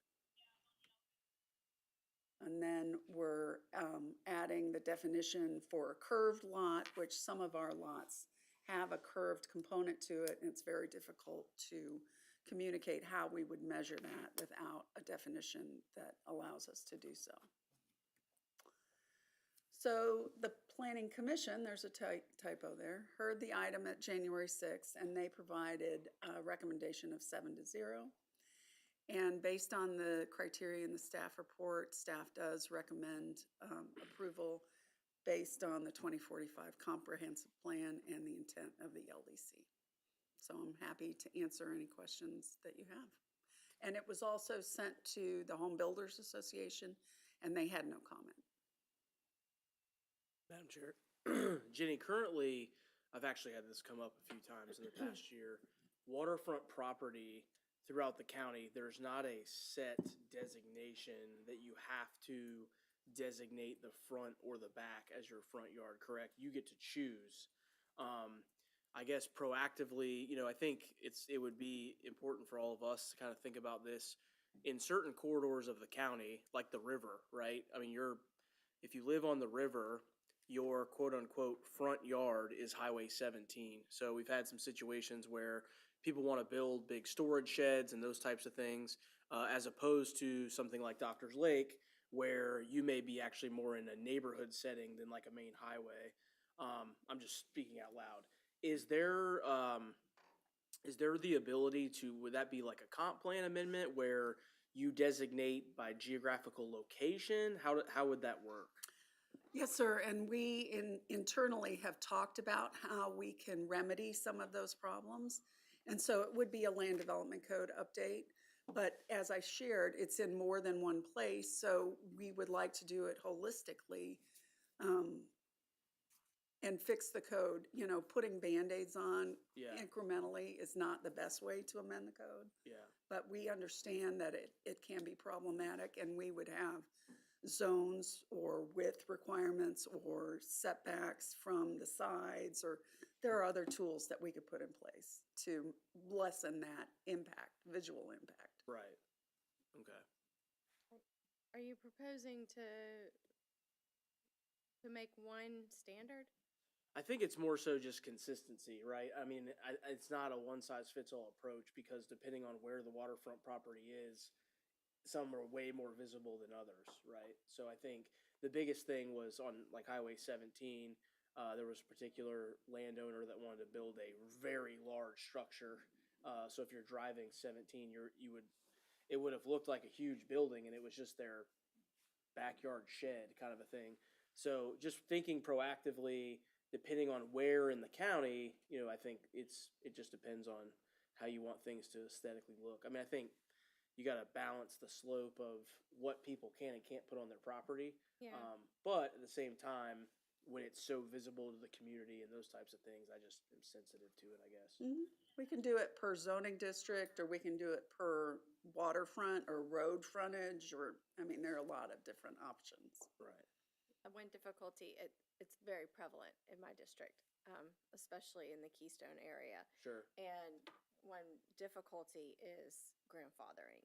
Mm-hmm. So, 100%, a yeah. property that has been owned for, 50, 60, 70 years gets something. And I know one particular one that, that I used to laugh about. They had a shed almost on every side of the house. So there was nothing designated as the front yard, but they had done it. And so then what do you do? And it was before sheds were required to have a permit. And so it can have a headache. I'm not sure that's a fight I want to take up in my district, but I understand what you're saying about 17. Mm. And, And there's still, on 17 in particular, there's still a lot of open, undeveloped lots. So, I mean, we could probably be a little bit more, there's not as much grandfathering. There's some, but it's not probably nearly as much as what I would consider more residential, off the main road kind of situations. So, okay. It's something I'll meet with you guys and Yeah, maybe sure, just absolutely. see what we can come up with. Madam Chair, I had a very similar question. When you allow a resident to designate which is his front yard, and the next neighbor may not agree with that, and where it came to play in Orange Park was fences. What's an allowable fence in the front yard? And what's not allowed in the back, that type thing. And then you get Florida statutes where fences can't limit the sight line of your neighbor to the amenity of the water feature and stuff like that. And I kind of, when I saw the statute or the ordinance or the land development code saying we're going to allow, everybody to pick their own, you could have a difference from neighbor to neighbor. And I don't know, to me. But Commissioner, we already allow that. This isn't new language. Yeah, I know. Yeah, I know, but we're changing it, so I don't know. It can present problems when you try to do other things there, that is all I'm saying, because neighbor X is gonna be different than neighbor Y and they're next door. And, so like sheds, that's one thing, you can't have them in your front yard. Well, that's there, well, it's here for me, And that's how this actually, Commissioner Ranger, that's how this came up, was the landowner put their, facility, I'll call it a facility, it's a very big building, and their next door neighbor called me and goes, hey, this guy's putting up this huge, I look out my window and there's this huge building there now. But based on the code, he designated it his backyard. And it's next to my front yard. Right, right, so. And I feel, like I said, you make a good point. I don't think we need to get you don't want to infringe too much on people's properties, but some consistency somewhere might be, it'll solve some disputes, I think, down the road, in my opinion, which I don't have the answer today, but I think it's something to look at. I definitely wholeheartedly agree with you on commercial properties. Jenny and I and Sharice and I have had this conversation as they're working on the land development code updates. I would like to see us be much stricter about things like architectural standards of, maybe that's not the right term, but that's my term, of, or decorator standards, but colors, and you all have heard me say, Beth will smile because right on Blanding Boulevard, right near College, there's this one shopping center, and it's kind of a tan and burgundy, and the whole thing looks nice. It's where the Publix is. And then you go to the next shopping center, and whoever owns the Dollar Tree took it upon themselves to paint the entire section of the shopping center Dollar Tree green. And it is obnoxious. And I think that we could attract much more business along Blanding, especially in some of those infill shopping centers that are, open, if we have some of those standards. And that's what I'd like to see us move to. And so it's kind of the same thing you're talking about. We have the same thing with signs. You can have whatever you want for signs, but certain areas, I point to in Fleming Island, the Slayman properties right there, where Chick-fil-A is and all of that, they've implemented their own sign standards of commercial, and it looks really nice. They're all, they still advertise the McDonald's and the Home Depot and all of that, but they're all the same size, and they look very nice. And I applaud the thinking that we need to. It's time for us to, in those ways, people like to have a nice looking county. 100%. That's all. That was the only question I Very had. good. Anyone else?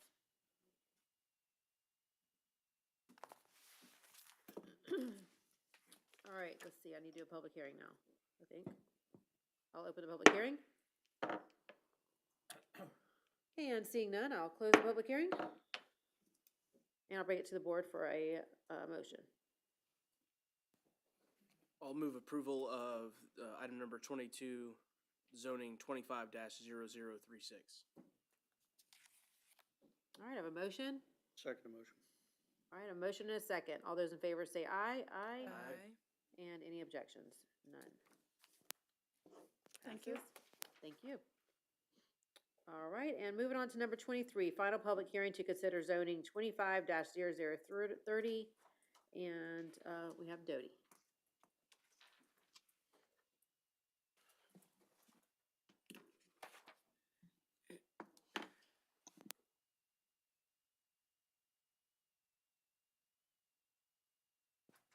Good evening. Dodie Selig, Chief Planner.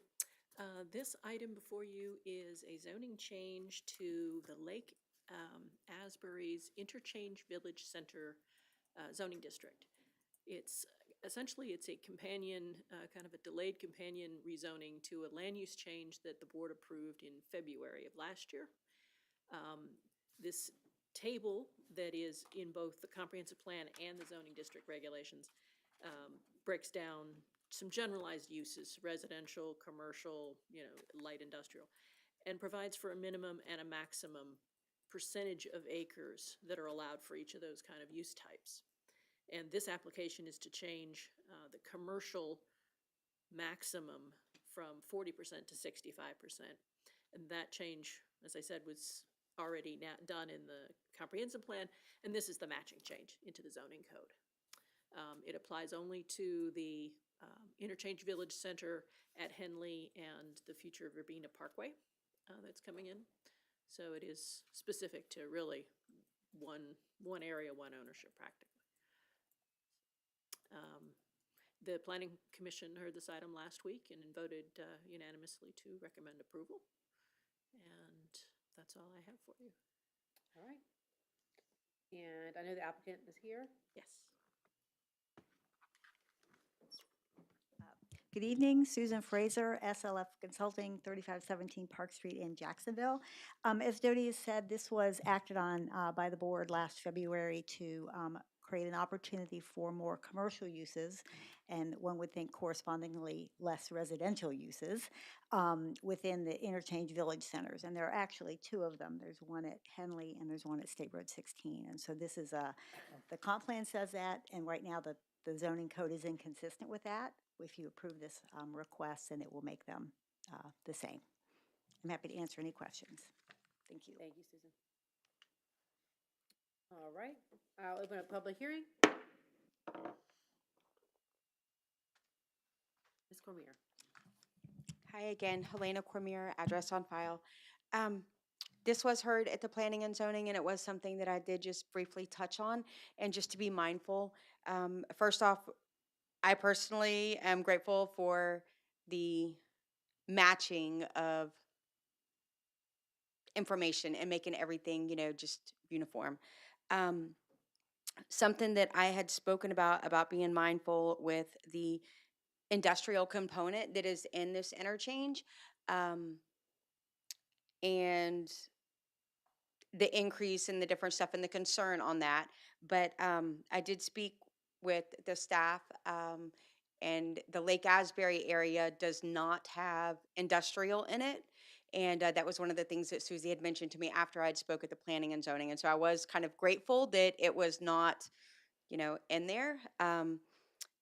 But as we see, some of these amendments can come before y'all and there's changes that y'all approve. And so for some reason, if I'm not here or something in the future, I would hope that the Lake Asbury Master Plan, that nothing would change on the industrial part in the Lake Asbury area, on Henley specifically. I have realized that in where Governor's Park is, some of the land uses now allow for the industrial, and there was an asphalt company that's coming in there. And so as we're increasing different things, we want to be mindful how one thing affects another thing. And so thank you for everything that y'all are doing, and I was grateful the staff did confirm that we do not have industrial on Henley. So thank you. Thank you, Ms. Cormier. Anyone else? All right, I'll close the public hearing, bring it back to the board for a motion. Madam Chair, I'll move approval. The rumor mill says this might make shopping more of a pleasure in Lake Asbury. Second that motion. All right, we have a motion and a second. All those in favor say aye. Aye. Aye. And any opposed? And there are none. Passes 5-0. Very good. Thank you, Cody and Susan. All right, we are moving back to number 18, active and upcoming formal solicitations with Karen Smith. Good afternoon. Just want to give you a quick update on some bids that we're working on. So last Friday, we opened bids for the Lake Geneva Restoration Project and for the Clay County Public Safety Physicals. So those are being reviewed and will come before the board at the next meeting. Our RFQ is out for professional services. This includes engineering, design, planning, transportation, traffic. This is one of our large continuing agreements where we select several engineering firms. That's out to bid right now and due back at the end of this month. The bids that we're working on for the remainder of January and February in no certain order is debris removal services, preventive generator maintenance, construction of Fire Station 24, tile replacement at the county jail, uniform rental and cleaning services, Carl Pugh drainage project, fire alarm upgrades at the county jail. We have a CDBG home rehab project on Sap Lane, public safety shed project, stormwater pond mowing, our P3 for the public safety complex, Lakeview and Hilltop Dirt Roads and Keystone Road paving project, our mosquito control services, and Town Center Building 500 build out. Is there any question on any of those projects? Anyone? All right, got a lot going on. Yeah, Like it. very good. Thank you. Thank you so much, Karen. All right. And we are back to letters for action. Discussion of appointment in the Clay County Board of Adjustment. George Goodrich submitted an application for appointment. And I know George, and I think he would be a great fit, and I appreciate George applying for this. Anyone else? I would agree, move approval. Okay. I'll second. All right, we have a motion and a second. All those in favor say aye. Aye. Any opposed? None. All right, then we have discussion of appointment resignation to Lake Asbury Penny Farm Citizens Advisory Committee. We have applications for reappointment from John Bentley, Colin Groff, Christopher Luther, and Lucas Wilhelm. Anyone have any comments about those? Move approval. All right, and then we also had Janet want to submit her resignation, and We'll thank accept you the for your service, Janet. resignation. Yes. All right, I have a motion and a second. All those in favor say aye. Aye. Any opposed? And none. Thank you to all of them. We appreciate you all.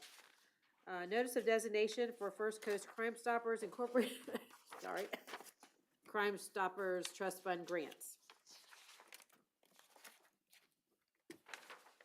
Anything on that? What'd you say? Looking for your approval to sign the letter. Okay. All right, I'll need a motion to approve that. I'll move approval. A second. All those in favor say aye. Aye. Aye. Any opposed? All right, we have letters of documentation, bid opening tabulations for agronomic services for Clay County Parks. All right, and then I'll move to our second public comment. Anyone? Just real quick, I want Helena Cormier. Again, I just want to say thank you for hearing me at the first public comment and to be able to call that and to get the clarification. That is obviously very important that we do have the clarification. So thank you for the explanation and thank you again for all that you do. Thank you, Ms. Cormier. Anyone else? All right, I will close the second public comment. Commissioner Auditor, do you have anything today? No? All right, and County Attorney, I'll move to you. Just following up, in connection with Commissioner Condon's request on the e-bikes, we are still just waiting on the path in the legislature to see what happens on their e-bike regulations. And then, just to let you know that the next CRC is, Monday, February the 9th. Okay, thank you. All right, County Manager. Madam Chair, Commissioners, again, great 2026 ahead of us. Just want to start off, the session in Tallahassee began this morning. We're tracking that closely. In anticipation for our budget, I mentioned earlier in some public meetings that we'd start this earlier. Our first budget workshop is scheduled for 5 February. It's a Thursday from 1 to 3 p.m. here in the boardroom. Between now and then, OMB has scheduled individual meetings with each one of you, and what they've created is a budget and governance simulation, or BAGS, short for that. You know, understand why on that. He is not in the back of the room, but MJ is there. And it will go through, and it's a very tactile and very comprehensive way to understand the budget. It's different than on paper. And I can't wait to be there to show it to you all. It was something that Troy and I had talked about, and of course, it involved a little bit of digital printing. Is that what it's called, or what type of printing is that called?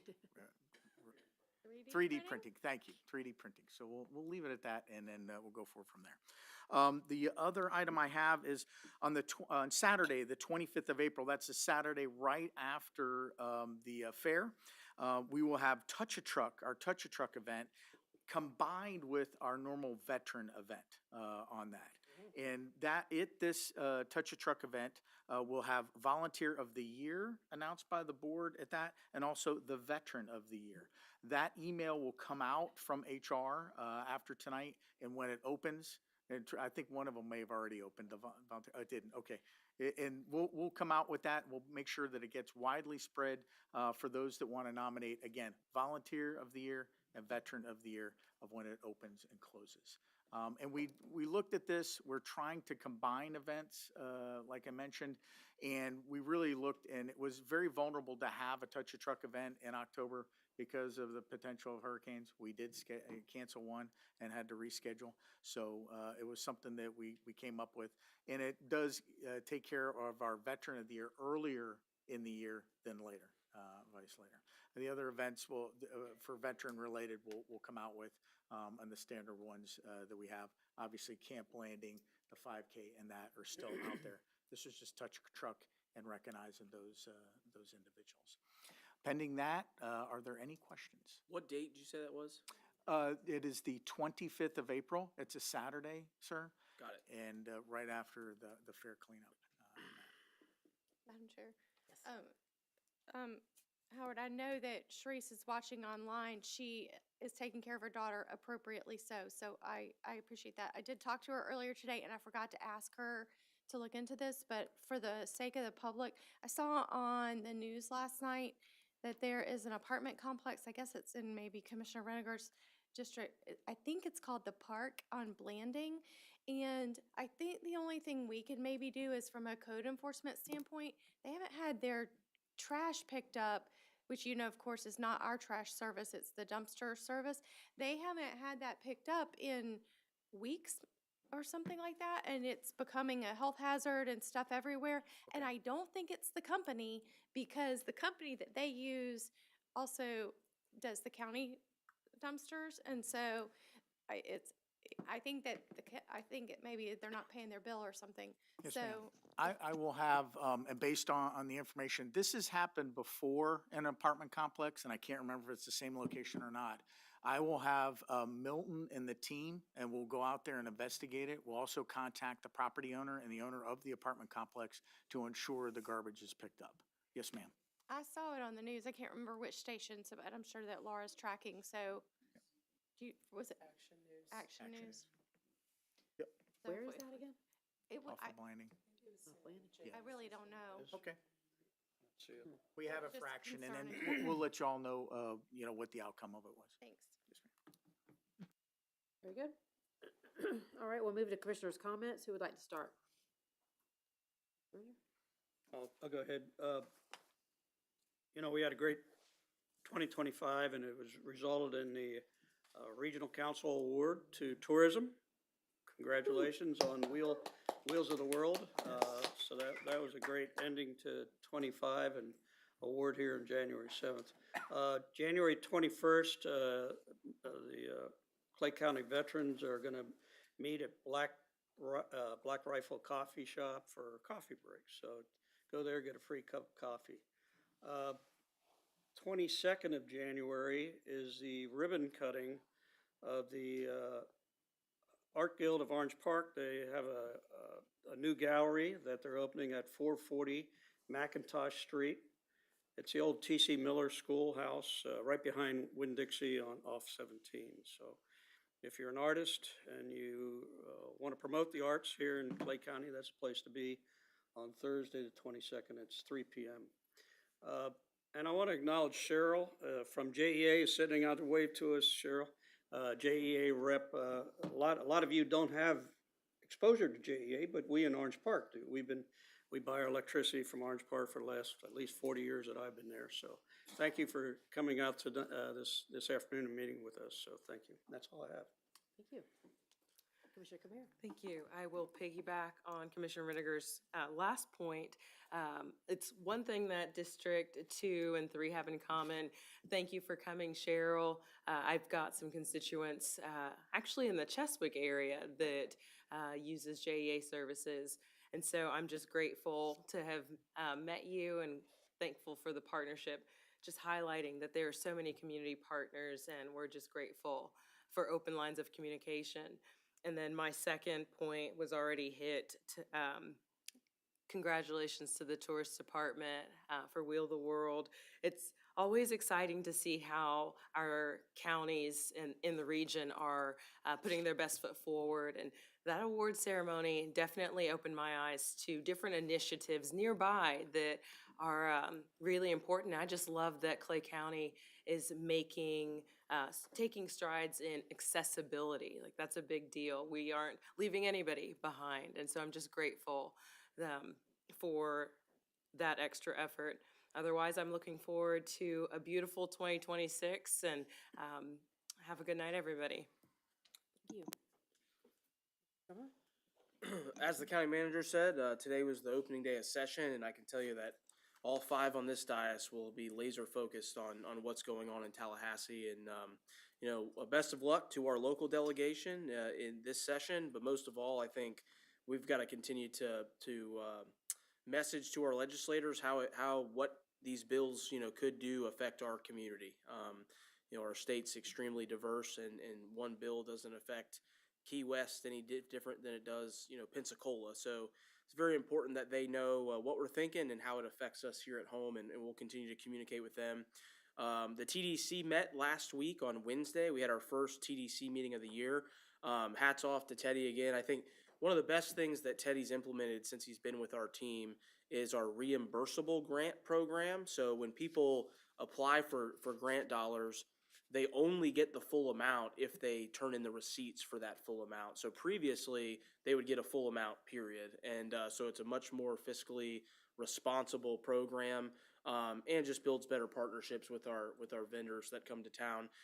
Pretty big event happening on MLK weekend coming up. It's the January 16th through the 18th out at the fairgrounds. It is the Flow Down 2026 Interstate Cornhole Championships. It is a very, very big qualifying event. One of the best bag throwers in the world will be here. I think Alan Verlander briefed us and said last year he earned $5 million throwing a beanbag. Yeah, there's 300 competitors, there's 96 teams, and 70% of the participants are coming to Clay County from outside of a 50-mile radius. So it'll be a good impactful event. And if you want to see the best of cornhole, it's going to be out at the fairgrounds. Also, the fair's coming up quick. That's our biggest economic event in Clay County. We approved a grant for them at that TDC meeting. And then just a reminder to the community, Explore Clay app. If you haven't downloaded that, it's a great tool. If you have a family or your friends, you're trying to find things to do in Clay County, download the Explore Clay app on the app stores. And then also you can go to exploreclay.com. The events page there is fantastic. It has everything going on in our community at all times, which is really good. I'll echo Commissioner Renninger and Compare and everyone. Congrats on the Wheel of the World. It's awesome achievement for our tourism department. And then two last things. One is I just want to say thank you to Richard, Howard, and all of the Eric Pope and that team with the Fleming Island drainage project, the emergency drainage replacement. A true team collaboration with the school district, with the sheriff's office. I think a lot of times until you see it on this side, there's a lot of moving parts. Kids have to get to school. People have to get to work. We got to do all of this safely and work together. And there were some very quick meetings that happened to make sure that all that was seamless. So really appreciate the teamwork. And then lastly, Madam Chair, I just wanted to let you know the open seat on the juvenile justice advisory. I'd love to serve on behalf of the board if that's okay with you. Wonderful. So just to let you know that I'll be happy to serve on that. Awesome. That's it. Thank you. Well, Madam Chair, listening to that, I might need to reevaluate my career choices. But for now, this is the job I have. So I'll try to be brief, but one thing that I learned at the Regional Council Board meeting that I wanted to bring to your attention because I was not aware of it, one bill that we need to be following is called SB 1066. And if you Google it, it just says tributaries of the St. Johns River. But it would require us to do certain things recreationally. Part of it is it's restoration of the Ocklawaha River. It's all with the Northeast Florida Rivers and Springs Community Reinvestment Act. They have some nicknames for it, but at any rate, would require the DEP to hire a project lead to oversee the implementation of the act, require the department to develop by a specified date a project plan for restoration of the Ocklawaha River, providing that the project plan is an environmental restoration or enhancement project subject to general permit for the permitting. But it involves, it's going to create the Northeast Florida River and Springs Recreational and Economic Development Advisory Council. And so we would participate in that, but it might have requirements for us beyond what we currently have recreationally and probably outside of what our recent the parks master plan from last year gave us. So anyway, just something to follow and watch, not that you don't have others to follow. Of course, the Blue Ribbon Bill, which I've talked about, is basically would allow for spot zoning. throughout agricultural land. You could end up with multifamily and agricultural land. And interestingly enough, as politics are heating up in the state, one of the gubernatorial candidates on the Republican side came out in favor of the Blue Ribbon Bill. Lives in Southwest Florida. So it's an interesting position to take. That says to me that you don't have your finger on the pulse of what people are saying when people are saying enough on development. But at any rate, it's out there, so follow it. That one seems to be getting legs. Why is that important to Clay County? Well, there is belief that the landowner, there was a pretty interesting article, I think it was maybe on Jax Today I read, but I sent the article to Sharice, and so I have it in my email. Maybe 3 or 4 weeks ago, I can't remember exactly when it was, but it talks about that the belief is that there's about 11,000 acres in very southern St. Johns County that quietly changed hands all to one landowner from 2020 to 2025. And it's believed that that landowner is who's behind this bill passing. But if you trace back to the parent company that owns that section of that group of land in St. Johns County, you will find out that they also own land under a company name called Jack's Palatka Farms. Jack's Palatka Farms owns probably a quarter of Clay County, from 16 south to Putnam County, most of the southern half of Commissioner Burke's district and that would be the easternmost side of my district. So, I mean, you could basically take right behind Penny Farms back, if you ever drive back down Springbank Road and then turn to go all the way on 315 Sharon to come out like you're going toward Camp Blanding. All of that could end up being developed into huge subdivisions with multifamily and just crazy, and it would never come to us. And the danger of this kind of a bill is it removes the public voice. And so, at any rate, that's concerning. So if you feel passionate about that, I would get in touch with your legislators and any that you can get in touch with, because it seems to be going well.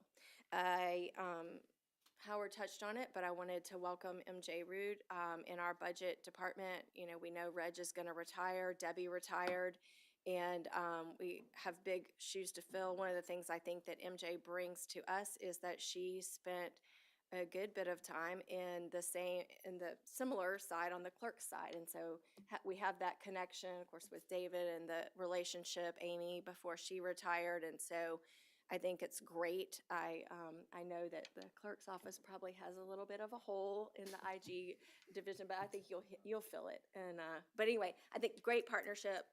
Congratulations, and big shoes to fill over there. But we welcome you. And I mention that because I wanted to publicly commend Howard on, I challenge him. I push hard behind closed doors, and I come up with some crazy ideas, and he listens to every one of them. And so I pushed hard when Jess, our HR director, left, and then same with Debbie leaving, and challenged him on, did he need to backfill in a director level position?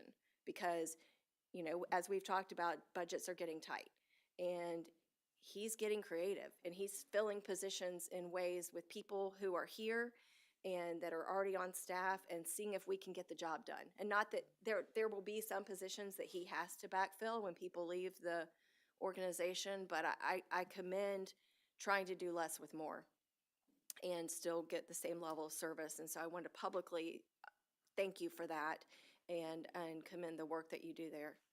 Ma'am, thank you. And I just, if I may, Madam Chair, Aubrey is here. Aubrey is fulfilling the role of that, and she's our HR manager. And she has literally hit the deck running. You saw her up here today during Marianne's retirement, and she's doing fantastic. And Lisa Streeper's doing fantastic also over in OMB and the entire team. And I do not want to forget MJ. And again, MJ, I consider her to be here already, right, in that. And she has really also hit the deck running. And there will be more discussions and kind of as we look at this budget ahead and some changes. We really we are committed on trying to save even more dollars, even though we're 47 out of 67 in the tax watch, right? We're still, and the entire departments know that in the challenge. Thank you, ma'am. Thank you. And then the final thing I wanted to bring up to you is I met last week with Troy, Howard, Ernest, and Courtney about our animal services ordinances. And I had some issues last year that kind of covered the whole year, kind of one particular dog owner starting issues in January, February timeframe, and we were getting complaints in December. And this individual now is up to 6 citations. So he has to go in front of the judge, because when you get 3 or more, and you may say, well, how can he get more? Because some of them are multiple citations issued at the same time. So he gets 3 or more, he has to go in front of the judge. But they're just fines, because the dog has not attacked anyone. It has not bitten a person or an animal, hasn't killed or that kind of thing. And so based on our current ordinance, we don't really have anything more to do other than financial. And meanwhile, I have a kind of a little neighborhood that are afraid of this dog because it's intimidating and it runs up in their yards and it's not contained, and the owner doesn't want to take care of it, and or doesn't care that it's roaming the neighborhoods. And so I told Troy and Ernest, well, I told all of them, but a lot of times you'll go on social media and you'll see people say things like animal services is a joke, and you call them and nobody comes, or those kinds of things. And we know animal services works really hard.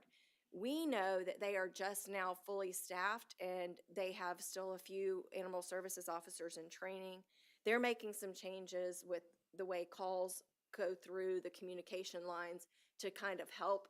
So if somebody calls, it doesn't go to voicemail, because that would be awful, right? I mean, if you have a dog attacking your animal or a person and you call and you go to voicemail, that's not a good comforting feeling either.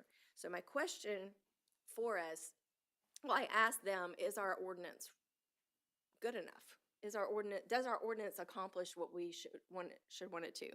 And so one of the things that came up is, should we add something in for a nuisance animal, to where, so like for instance, in this case, there is no point at which the owner would have to surrender the dog to us. But clearly, over a year period of time and 6 citations, he's not taking care of this dog. And that's one particular instance, but my understanding is at least several of you have had other issues in your district. I think you've had some issues in your district. So I wanted to ask you over time, if you can get the ordinance, review it. If you have thoughts, get them to Courtney or to Troy and see what, and I'm going to work on some language about this nuisance animal to see if we want to add that in, and kind of see if we can take a look to better equip our animal services team to serve our residents in a meaningful way. So anyway, those are my thoughts. Madam Chair, no. Commissioner Condon, I agree. I think, like you, I've had one in my neighborhood that has spanned over a year. And the particular animal that continually gets out from the residents has not attacked a human, but has attacked other animals, to the record 3 times. But once again, there's still, because of the ordinance, there has not been a removal or anything like that. So I'm definitely willing to look at it and see what we can do. As a dog owner myself, I have 2 dogs. We also have a cat. Family loves animals and pets. So it's, once again, it's a fine balance. But you're right. I think communities, neighborhoods shouldn't be. There's another one I'm dealing with right now, not in my district, but they reached out, and the guy doesn't like going in his own backyard, because if his neighbor's dog's in his backyard, he tries to, come towards him. And it's like, that shouldn't be the community we live in. So I'm definitely willing to look into it as well and see how we can tighten it up or focus it more to ensure that people are held accountable for their pets. It's their property, right? So they need to have control of their property. That's kind of where I'm at with it. Yeah, former Commissioner Sella called me and he'll be calling you. You have a situation where a neighbor is feeding cats in their driveway. So they have all these feral cats taking over some neighborhood in Fleming Island.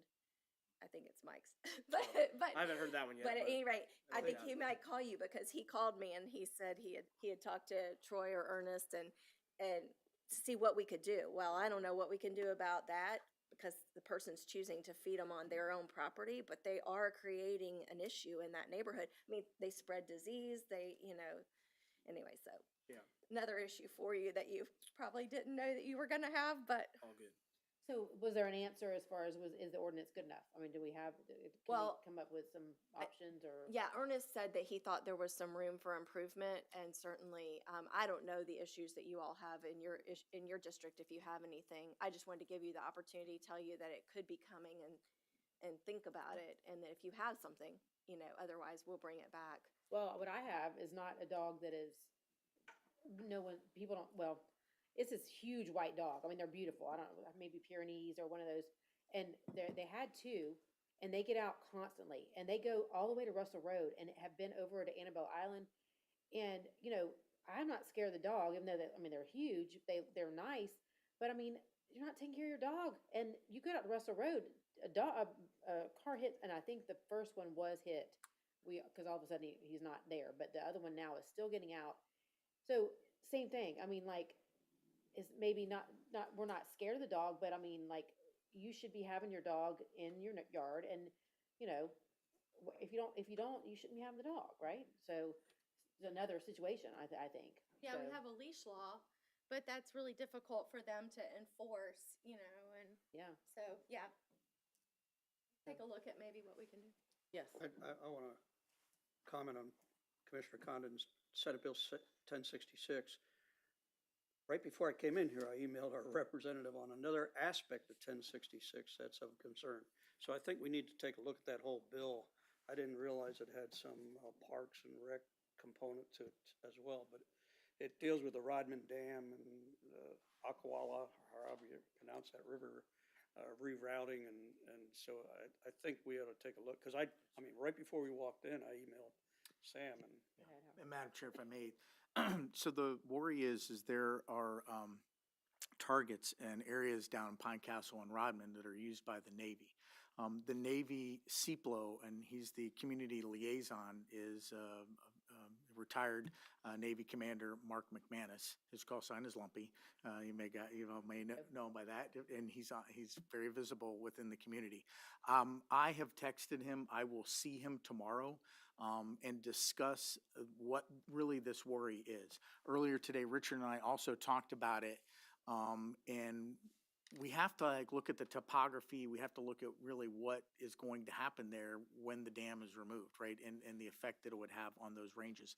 As you all know, those ranges are very critical, important to the Navy after Viegas had shut down, and gives them an opportunity. There is Eglin, but that takes you all the way to the Gulf of America, and that they want to be able to come from the Atlantic over and use ranges in Pine Castle and Rodman. So I have it for action, Commissioner, and I'll talk to them tomorrow.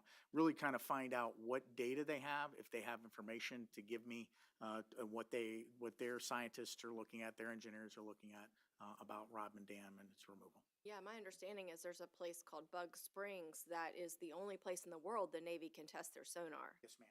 So that would be really detrimental. And I think the biggest thing, Commissioner Reniger, I've been communicating with Senator Bradley about it. She and I were talking about a bunch of bills last week, and so I mentioned this to her. And one of the concerns is just at least have a seat at the table on that commission. well, that's a tenor of my email to. Yeah, but I think for us too, Yeah, right? exactly. I didn't Even if realize- it's, I don't know that it needs to be a board member, but if it's Howard or Justin, from the parks, but, somebody that can, so that Clay County has a voice for whatever we're required to do, I think would be important. But there's a lot, that's a very controversial, so if you followed it, a lot of people haven't followed it because for years, people just think it's about fishing in Putnam County. And, it's not, it's bigger than that. I don't like that. It just seems sneaky. Well, you can just follow the money. Yeah. All right, you're good? I'm good, thank you. Okay. All right, well, I forgot to tell Ed that we are very appreciative of the 2 lanes opening when you turn on Russell Road and then you go over the railroad track. You're able now, everyone that's listening, make sure you don't just stop at the railroad track and not turn right. You're able to now turn and go because there's 2 lanes right there, and it's a wonderful thing. So that traffic should not be backing up as bad as it was going to 17. We have a lot of barricades on Russell Road right now and Sand Ridge, and so everyone just please be careful. Yes, there's a lot, but the good thing is it's going to be getting done, and we're almost to the finish line. We're getting there. Just a reminder of Martin Luther King, Monday, 11 o'clock a.m. at Vera Francis Hall Park. And then last thing for me, I was asked to join the Clay Behavioral Board. One of my passions since I've came on board was the substance use disorder building, and so they are all very excited about that getting underway. And so I'm excited about joining that board and see what I can do to help them. So that is all I have. I hope everyone had a great holiday and great Christmas and New Year's, and definitely excited about 2026. All right. If there is nothing else for the good of the order,